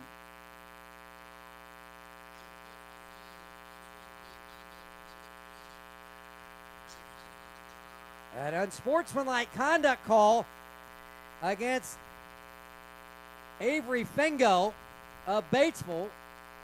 So a 15-yard penalty on the kickoff. Number 22, Orion Dale. 10 penalties for 70 yards on Batesville. And the Jackets are going to go for 2 here. They try to make it an 8-point game again. Under center, McDaniel hands it off. Right side and in! Who was that? Let's see. Christian Wren. Christian Wren for the 2-point try. 29-21, a minute 27 left in regulation. That touchdown, by the way, a first down, by the way, on that play. The touchdown run brought to you by Cornell Funeral Home, your hometown funeral home since 1927. And another Consolidated Grain and Barge touchdown, proudly serving the agricultural and transportation industries since 1969. 22 first downs. McDaniel, 68 and 74. That's 146 yards and a touchdown for McDaniel. It's an 8-point game again. Woo-wee. Never leave a game early, folks. I don't care what the situation is, guys. You just never know what the heck is going to happen. Exactly. I feel like both teams mainly scored when it mattered most. Indeed. Or like it took something for them to score. 29-21 Jackets. Again, this game was scoreless for the first 30 minutes of playing time, almost.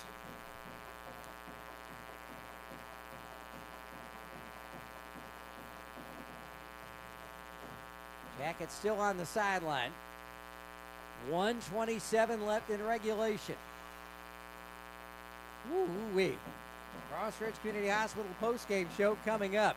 And again, the Jackets will kick off for the Batesville 45 after the unsportsmanlike conduct penalty, which came after the touchdown on Batesville. I don't think you an onside kick here. You don't want to give them very good field position. Not at all. Just dribble it. High end over end. It's going to be taken on a bounce at the 13. A bang! Oh, mama! Somebody get the number of that truck. And I believe it looked like number 85. M.J. Hodges. Woo! What a hit. They can call a flag. They get like a flag's out there, too. Oh, no. Are you? Oh, there is a flag. Is there targeting? Yes, there can be targeting in high school. They added that a few years back, Hudson. Is it automatic ejection like colleges? Yes, it would be. Oh, man, 127 left. That was a hit and a half. That was a hard hit. Let's see what Erlen Spencer tells us here.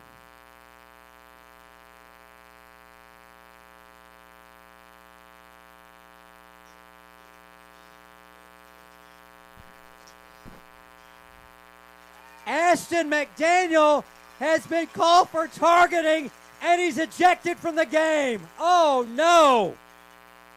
Oh, no. Oh.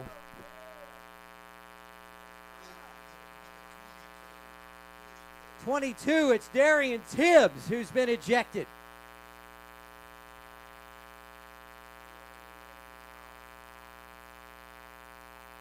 Four penalties for 60 yards on Wynne. Clay Toddy is out on the field.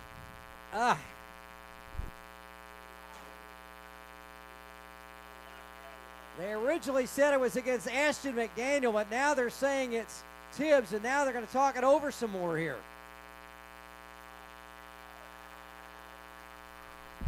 Your guess is as good as mine. Clay Toddy with his hat in his hand there as he walks back to the sideline.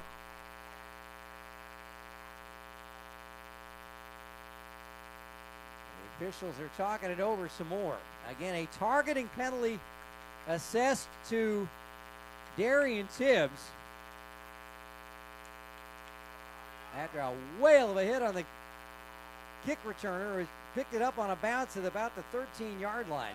Sounds like some running mouths down here in the bleachers, too. Just need to be careful. Exactly.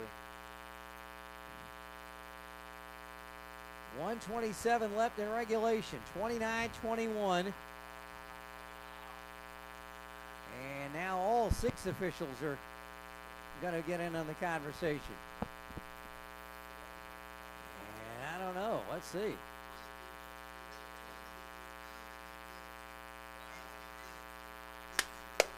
Okay.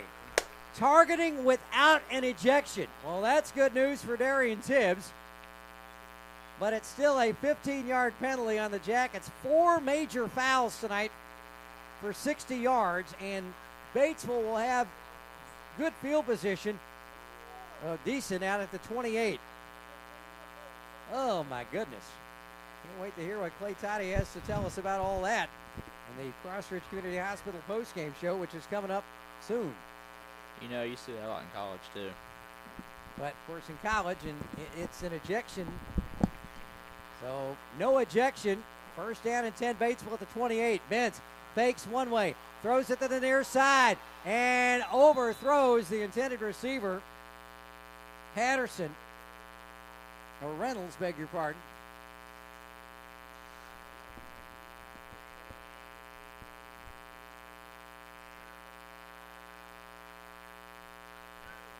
Nine for 21, 188, and 3 touchdowns for Batesville. That took just 6 seconds off the clock.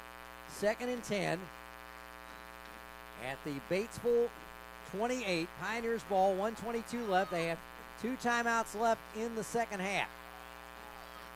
Twins near side, throw screen right side, complete. Out to the 40.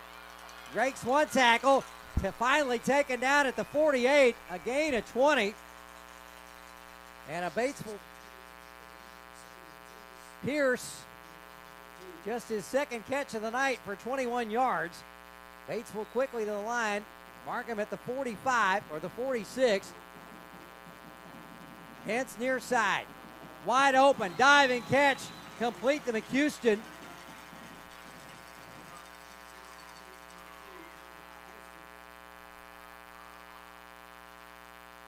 Second down and 8, 2nd and 2 at the 46. Hence, near side, complete, 30, and knocked out of bounds. They're going to say stepped out at the 35. Reynolds again. I'm going to need that clock to run. Gain of 11. 73 yards on 3 receptions.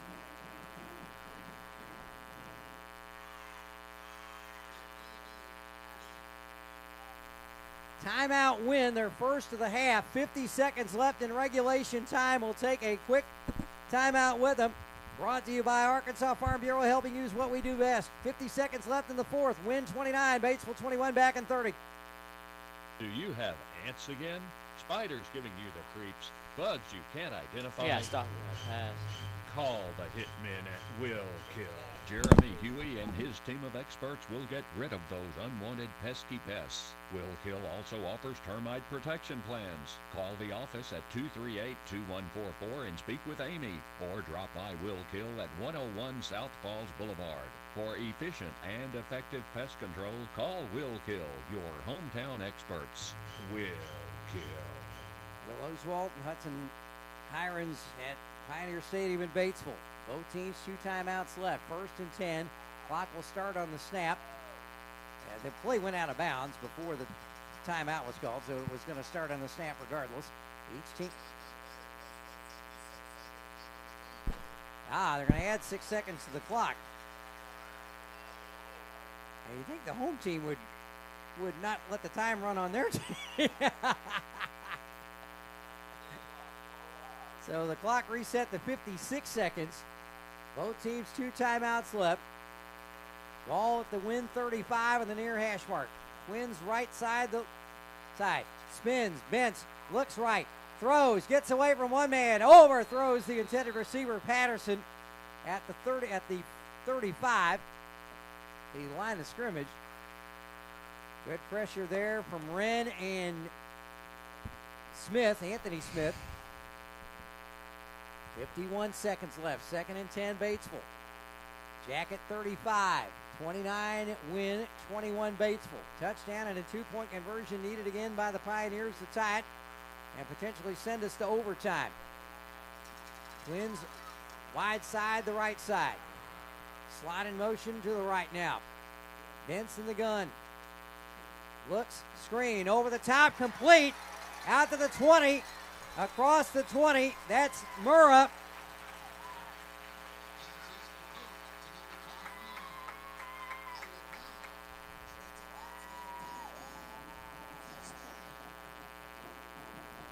Out to the 19. Gain is 16. 10th first down for Batesville. Rolling right. Chase. He's looking toward the end zone. And interference.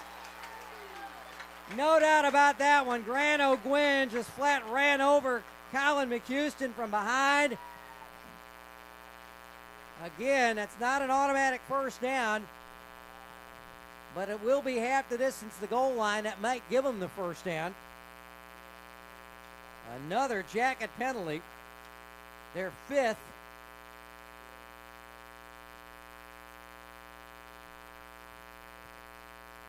Ball's at the 19. It would put it down at around the 10. They might be short of the first down.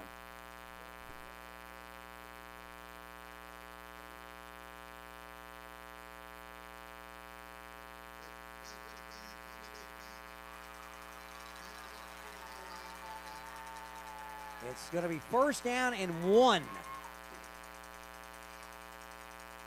First down and 1. They're moving the chain, but no. It's not first and goal. It's first down and 1. The chain gang on the near end. So just a 9-yard penalty there. The 5th for Wynne. 69 penalty yards. Nettleton beats Greene County Tech 34-3. So this is the only game left in play. 43 seconds left in regulation. First and 1 at the 10-yard line for Batesville. 18 to snap. And Batesville fans saying, snap the ball. That's a good question. Now they run up to the line of scrimmage. First down and 1 and now all kinds of confusion. Timeout call by Clay Toddy before the snap. Just barely got that timeout call. One timeout left for the Jackets. Batesville fans did not like that. Timeout brought to you by Strickland Plumbing, serving all the Wynne and Cross County. 29-21 Jackets over Batesville. 45 seconds left, back in 30 seconds.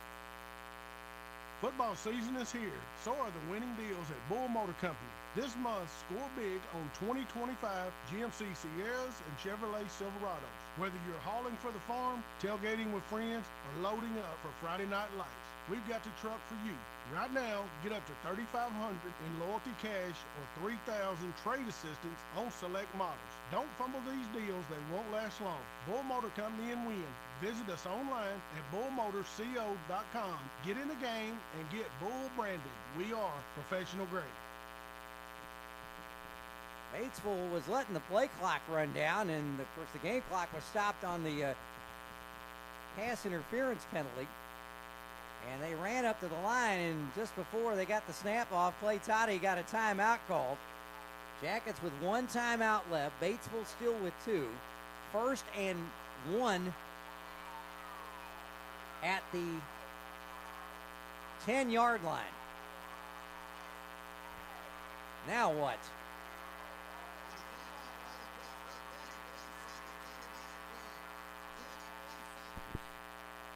And now they're putting some more time back on the clock. No, actually, they took 2 seconds off of it. Wow. And now the Batesville coaching staff is a little irate. What a wild last 17-plus minutes of playing time. 1st down and 1 at the 10 for Batesville. 43 seconds left. 2 men in motion. Now slots to the right. Benson the gun. Reverse. To the 10, to the 5, tripped up. It's going to be 1st and goal. Noah Stewart with a big tackle there to keep him from getting in the end zone. Pierce on the carry. 1st and goal at the 1, at the 4. Gain is 6. 1st down and goal at the Wynne 4. The clock runs. 33 seconds left. They have to have a touchdown, and they have to have a 2-point conversion to tie it. 25 seconds left. Bentz, high snap, Murrah, right side, goes for the goal line. He's in, touchdown with 18 seconds left.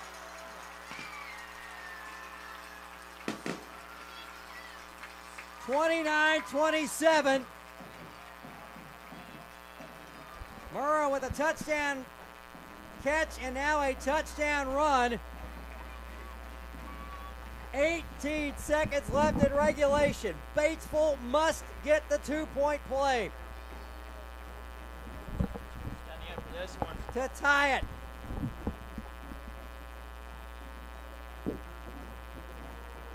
Twins right side. Murrah in the backfield. Benson the gun. Fakes the handoff, rolls right, man open, got it.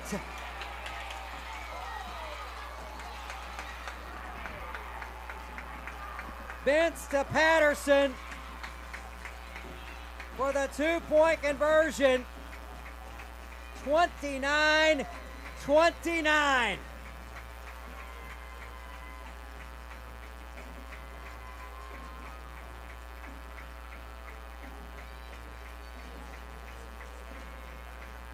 $18 seconds left. I would think Ryan Morrow might have Jackson Elam kick this thing halfway to Sulphur Rock if he can, and get the touchback and make Wynne go 80 yards in 18 seconds. Didn't get the same run we had. Or maybe a pass like we've been barely missing. Although nothing would surprise me the way this game has turned out tonight. I don't know where this was the first half. They were saving the best for last, I guess. 18 seconds left, 29 all. Are we headed for OT? Last overtime game for the Jackets 2 seasons ago, a 1-point loss to Valley View. Onside kick, it's gonna go out of bounds! It's gonna go out of bounds! The kickoff out of bounds! And Wynne I bet you are going to take that ball where it went out of bounds. You can back him up 5, make him kick it again.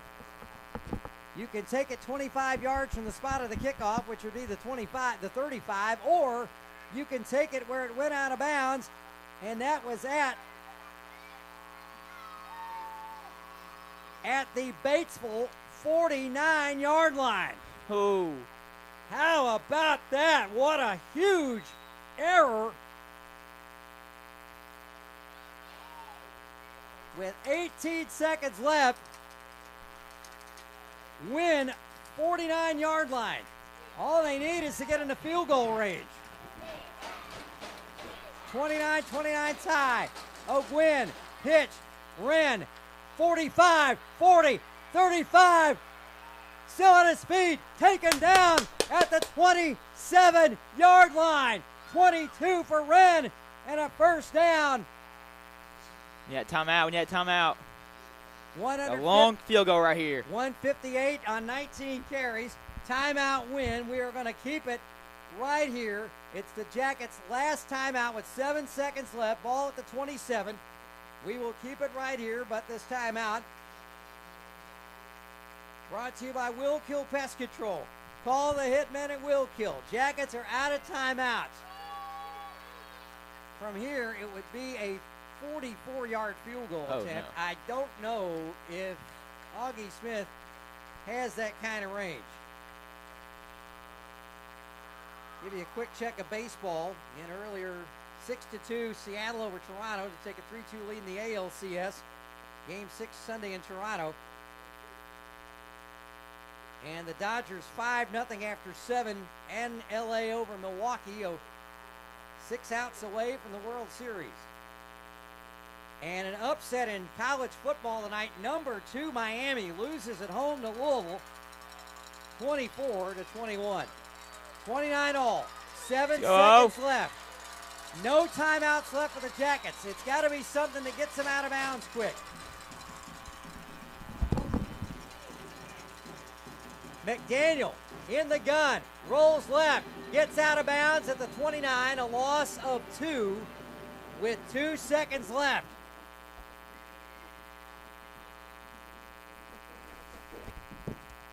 Jason, Jackets pull off the win here.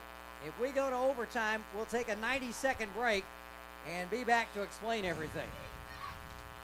2 seconds left. What a wild second half. After a scoreless first 29 minutes plus.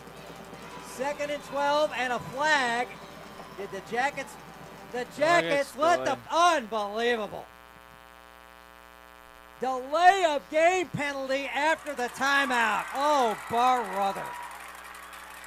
We got it. Absolutely. Oh, man. We still got it.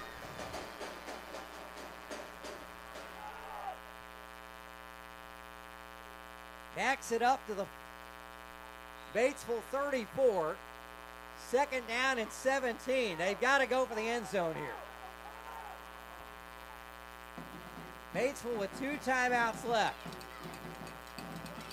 Tell you what, Jay, make it a 60-second break because we want to give it 60-second break if Wynne doesn't score here. Pitch to Wren. Time has expired. He's still at his feet at the 30. And he's going to be taken down at the 35 for a 2-yard loss. Ladies and gentlemen, overtime in Batesville. Wynne 29. Batesville 29. Back in 1 minute. This is Yellow Jacket football on KWIN and the EAB Sports Don't let Network. plumbing problems sideline you this football season. Call Strickland Plumbing at 870-238-3421. From leaky faucets to major repairs, trust the pros who know how to move the chains and keep things flowing. Strickland Plumbing has been serving Wynne and all of Cross County for nearly 30 years with fast, dependable plumbing service. For both residential and commercial service, big or small, rely on the winning team, Strickland Plumbing. At Shelter Insurance, we believe insurance should adjust to fit your needs. That's why we work with you to design an auto, home, and life insurance plan that's particular to you. Insurance that fits just right. And Shelter is known for our award-winning customer service, satisfied customers, and a plan for you. Ready to check us out? Shelter Insurance. We're your shield. We're your shelter. This is Tyler Waymeyer, your shelter insurance agent in Wynne. Give me a call at 870-238-2629. All right, folks, overtime. High school football, first time since October the 8th of 2023 when Wynne lost to Valley View 21-20.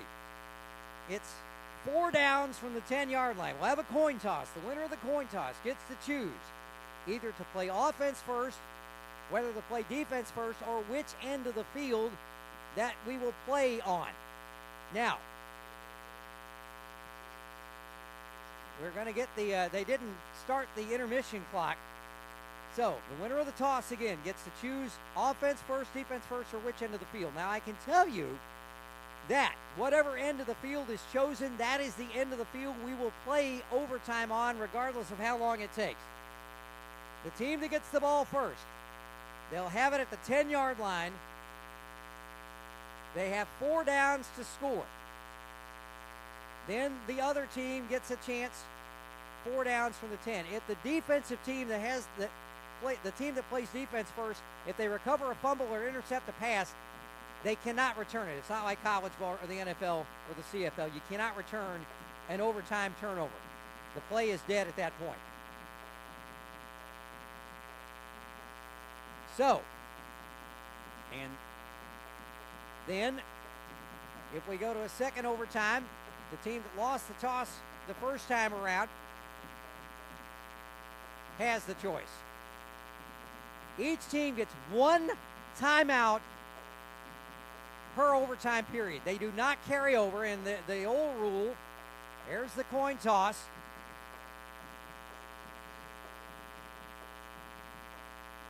The Yellow Jackets won the toss. Yellow Jackets won the toss. They will play defense first. So again, we're going to play on the east end of the field.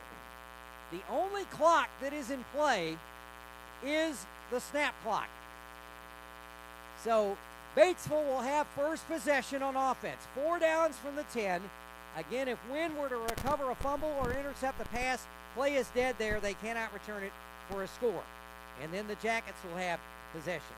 If we go to a second overtime, Batesville will get to decide offense or defense first. Again, we will play on the east end of Pioneer Stadium for the duration of overtime. And again, 40 years in this business almost, I have never had the opportunity to call a football overtime. Well, there's a first time for everything. So, Batesville will have it at the 10. Again, the only clock that is in play is the snap clock. Now, some states have other rules, overtime rules. Of course, in Texas, they play the University of Scholastic League. They play modified NCAA rules. They start from the 25 and then play the new NCAA rules. Some schools start at the 25 and just go on from there. I've seen some, again, only 1 timeout. Used to, any timeouts you had left from the fourth quarter carried into the overtime, and you added 1 timeout per overtime. Not anymore. 1 timeout per overtime. It doesn't carry over. 1st and 10, Batesville. First down from the 10. Overtime is underway. Bents to Murrah. Right side. He breaks free, and he's in on the very first play of overtime. Murrah, 10-yard run, 1 play. Batesville scores 35-29. Now, will Ryan Morrow go for 1 or for 2? And Jackson Elam is on for the point.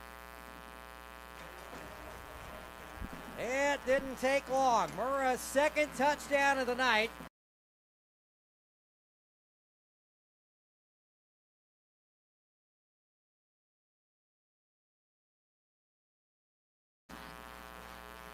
Elam for the point after. It's up. It is good.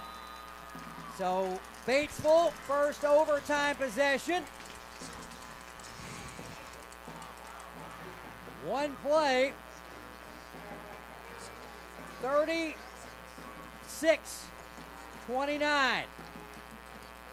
So now the Jackets will have 4 downs from the 10-yard line to try to match or better that. And the only thing better would be a touchdown and a 2-point conversion.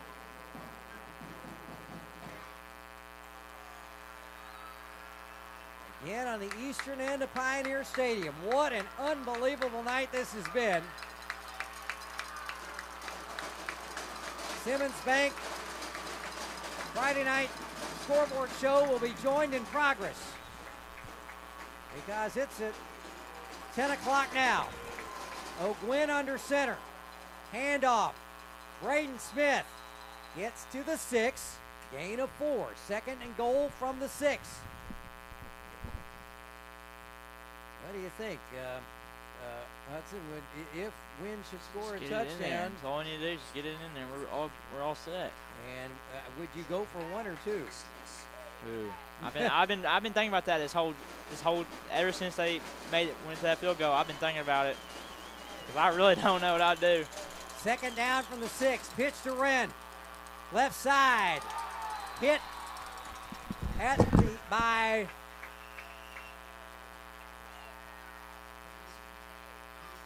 Doyle, Ryan Doyle, a gain of 1.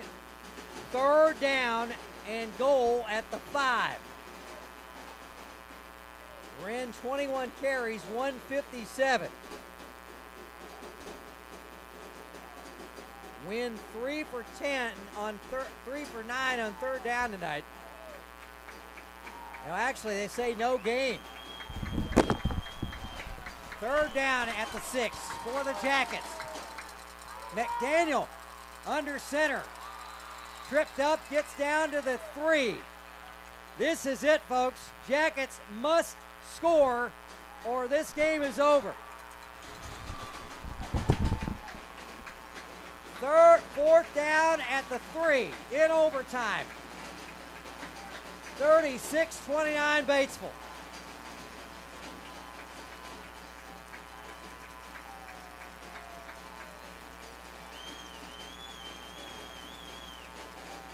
McDaniel under center. And a timeout called by Batesville. Batesville timeout.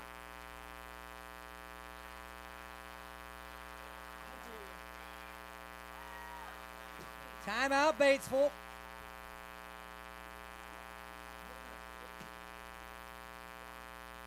We'll keep it here. On fourth down and goal from the 3-yard line on Wynne's overtime possession.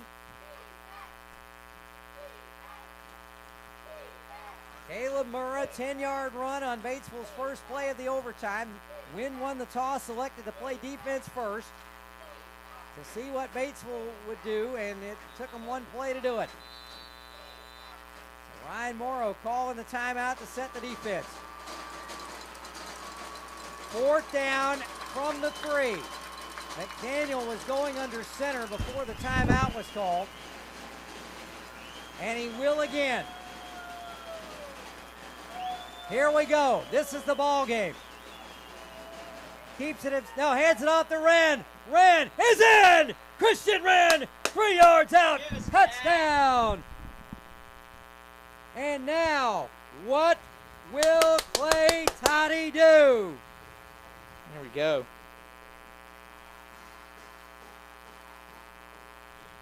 $36-35.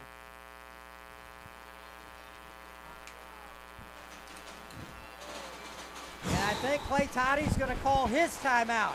He will. Clay Toddy calls his overtime timeout. That first one, the Batesville overtime timeout, brought to you by Always Home Caregiving. Always home, always helpful, always here. This overtime timeout for the Jackets, brought to you by Lenaw's Body Shop. Expect the best from Lenaw's Body Shop. By the way, Nettleton 34-3 over Greene County Tech. They scored a touchdown inside the last 2.5 minutes to seal it. So the Jackets now for the try. Will they go for one and the tie to send it to double overtime? Or will they roll the dice and go for two in the win? What a thriller here in Batesville. Again, scoreless for the first 29 minutes and 52 seconds of the game. I say go for two. I'm calling it. They are going to go for the two-point conversion and the win. Oh, Wynne.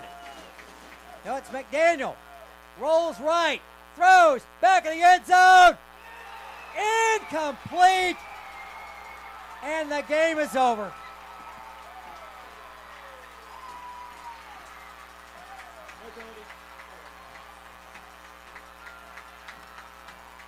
McDaniel rolled right.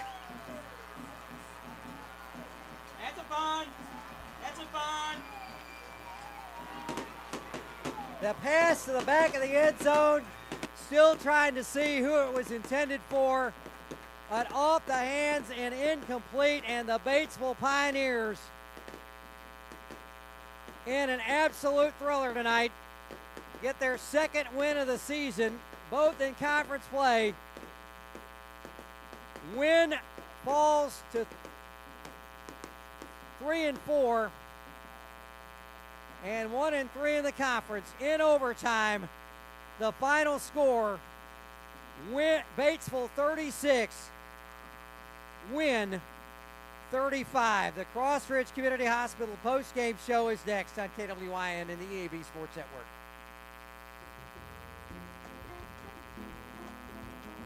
Crossridge Community Hospital can make a difference in your life with the latest technology, community health events, and lots of different specialty clinics, all right here in Wynne.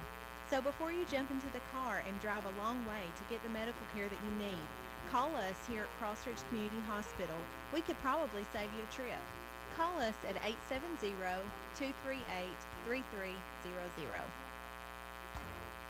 Locally owned since 1956 by EAB, East Arkansas Broadcasters. This is KWYN Wynne, the city with a smile. Also at 102.9 K275BR Wynne and 106.9 K295CT Wynne.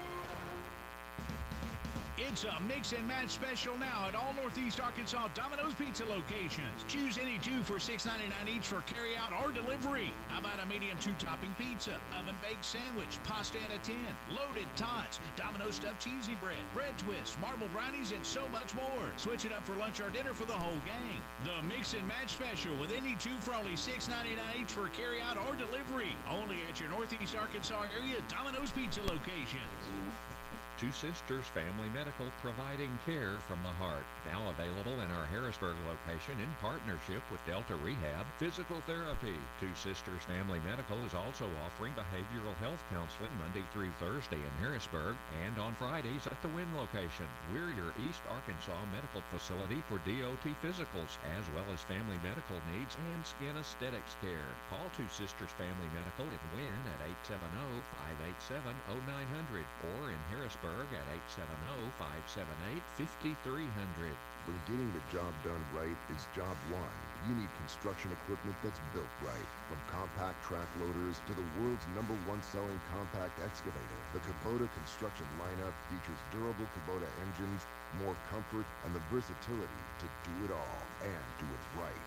Visit your local Kubota dealer today. Go to KubotaUSA.com for full disclaimer. Visit Barton Equipment in Marion. Call 870-735-2510 or online at bartonequip.com.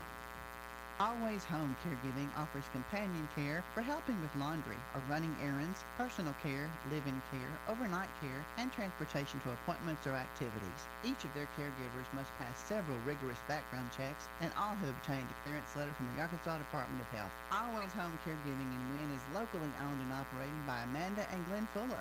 Call them at 870-587-1500. Always Home Caregiving, 415 Highway 64 in Wynne, Arkansas, 870 770-587-1500. Lawson Insurance, 1230 South Falls Boulevard in Wynne, is Cross County's oldest insurance agency. Lawson Insurance is an independent agency representing several insurance companies with great rates and excellent service. Lawson Insurance welcomes Heather and Pam, who continue to service their clients at the 1230 South Falls Boulevard location. For all your insurance needs, auto, home, life, or commercial, call Vance or Terry at 870-238-9600. 870-238-9600. Lawson Insurance. Hi, Yellow Jacket fans. This is Joy Shepherd at Crossridge Community Hospital in Wynne. Crossridge can really make a difference in your life. We have the latest technology, available emergency services, community health screenings, and specialty clinics, all right here in Wynne. Good luck, Yellow Jackets. We'll be cheering for you right here at Crossridge Community Hospital in Wynne.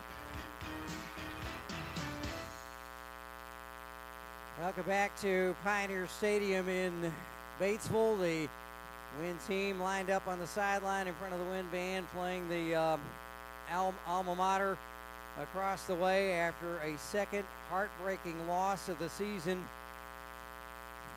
Batesville 36, Wynne 35 in overtime here tonight in Batesville, as the Jackets fall to 3-4 and 1-3 in league play. Batesville now 2-6 or 2-5, and they are now. There's those standings at, so I can make sure I'm giving you the right numbers there. We'll give you that here in just a moment. As Batesville 2-5 now, and they are 2-2 in conference play. Where do we start? It was scoreless for the first almost half hour of playing time. No score at the end of one. No score at the half. And then midway through the third quarter, one play after Wynne turned it over on downs at the Batesville 25. Cole Bentz rolled to his right and then threw back to the left, had a wide open running back, Caleb Murrah, wide open, 75-yard touchdown. Point after from Jackson Elam made it 7-0. Batesville, 6:08 left in the third quarter. But 3.5 minutes later, Jackets found pay dirt. Braden Smith, a 5-yard run, and they went for two and got it. Smith ran in for the two-pointer. 8-7 Wynne going to the fourth. Wynne would get the ball back late in the third quarter and extend the series into the fourth quarter. And on the very first play of the fourth quarter, Ashton McDaniel, a 12-yard touchdown pass to Chase Havner, 7 seconds into the fourth quarter. Point after from Augie Smith made it 15-7. But 2 minutes, 40 seconds later, Bentz, 19-yard pass to Ty Patterson. They tried for two and missed it. 15-13 with 9:17 left. It stayed that way until Christian Wren, a 5-yard run with 3.5 minutes to go in regulation. The kick was no good. 21-13 Jackets. A minute 20 later, Bentz to Patterson again, this one from 55 yards and a touchdown. 21 all after the pass to McHouston for the two-point conversion with 2:10 left. But the Jackets would answer back. Ashton McDaniel on second down, a 74-yard run. 1:27 left. They went for two. Christian Wren scored the point at the two and got the game to 29-21. After a targeting penalty on the kickoff against Wynne, on the kickoff return against Wynne, but no ejection, Batesville would take over at the 34. And they would take it down. Murrah scored from 4 yards out with 18 seconds left. 2-point pass play from Bentz to Patterson, tied it at 29, went to overtime. Wynne won the toss. They played defense first. First play for Batesville from the 10. Murrah, a 10-yard run. Elam's point after, 36-29. Jackets would have 4th down from the 3. Christian Wren ran it in from the 3. And then after a Wynne timeout, Ashton McDaniel rolled right, had a Wynne receiver in the back of the end zone, off his hands and incomplete. And it ends 36-35 final. Batesville with the overtime win and their second win of the season, and their 17th in the all-time series now, 24-17 in favor of the Jackets.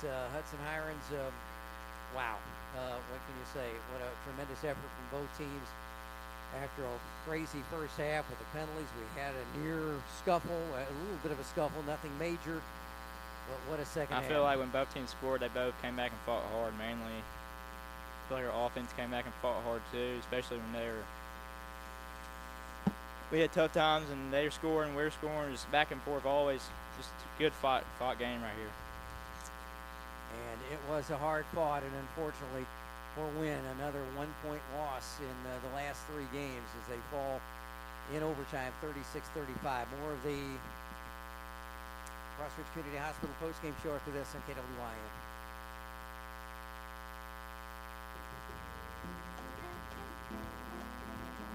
Crossridge Community Hospital can make a difference in your life with the latest technology, community health events, and lots of different specialty clinics, all right here in Wynne.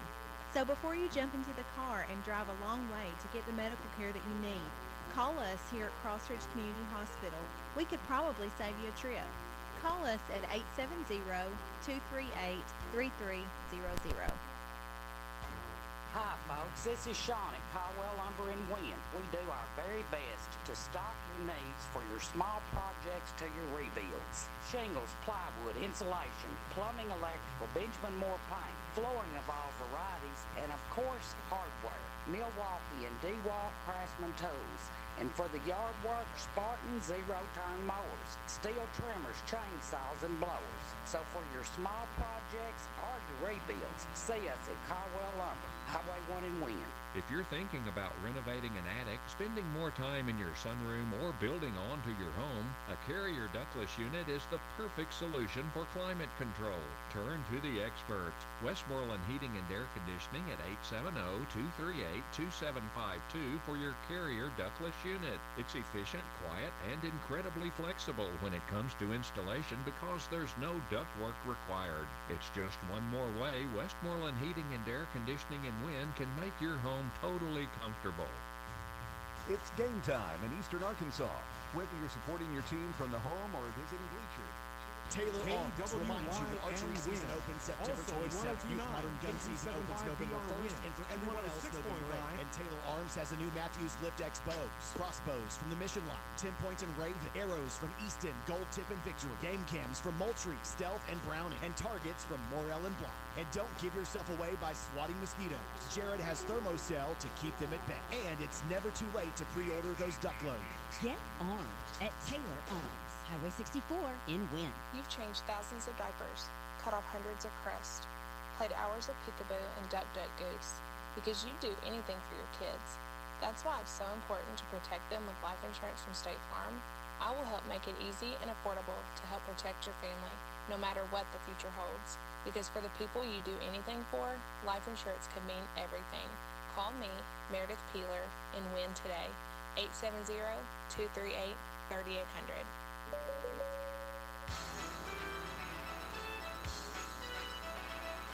Hi, Yellow Jacket fans. This is Joy Shepherd at Crossridge Community Hospital in Wynne. Crossridge can really make a difference in your life. We have the latest technology, available emergency services, community health screenings, and specialty clinics, all right here in Wynne. Good luck, Yellow Jackets. We'll be cheering for you right here at Crossridge Community Hospital in Wynne.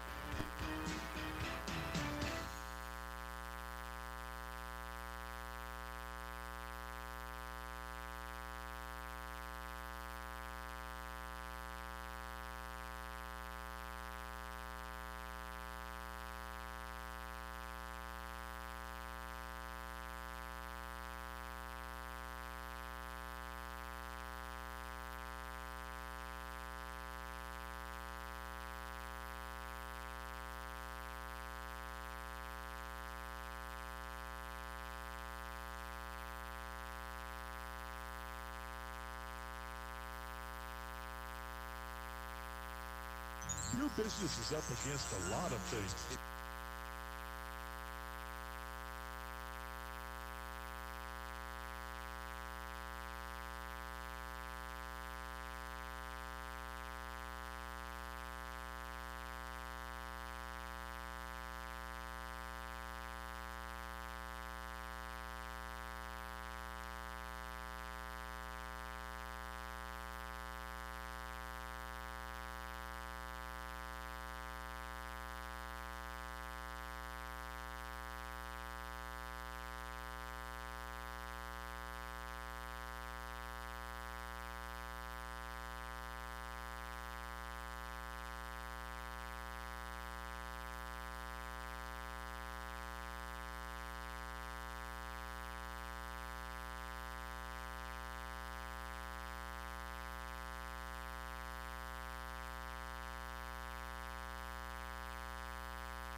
Crossroads Community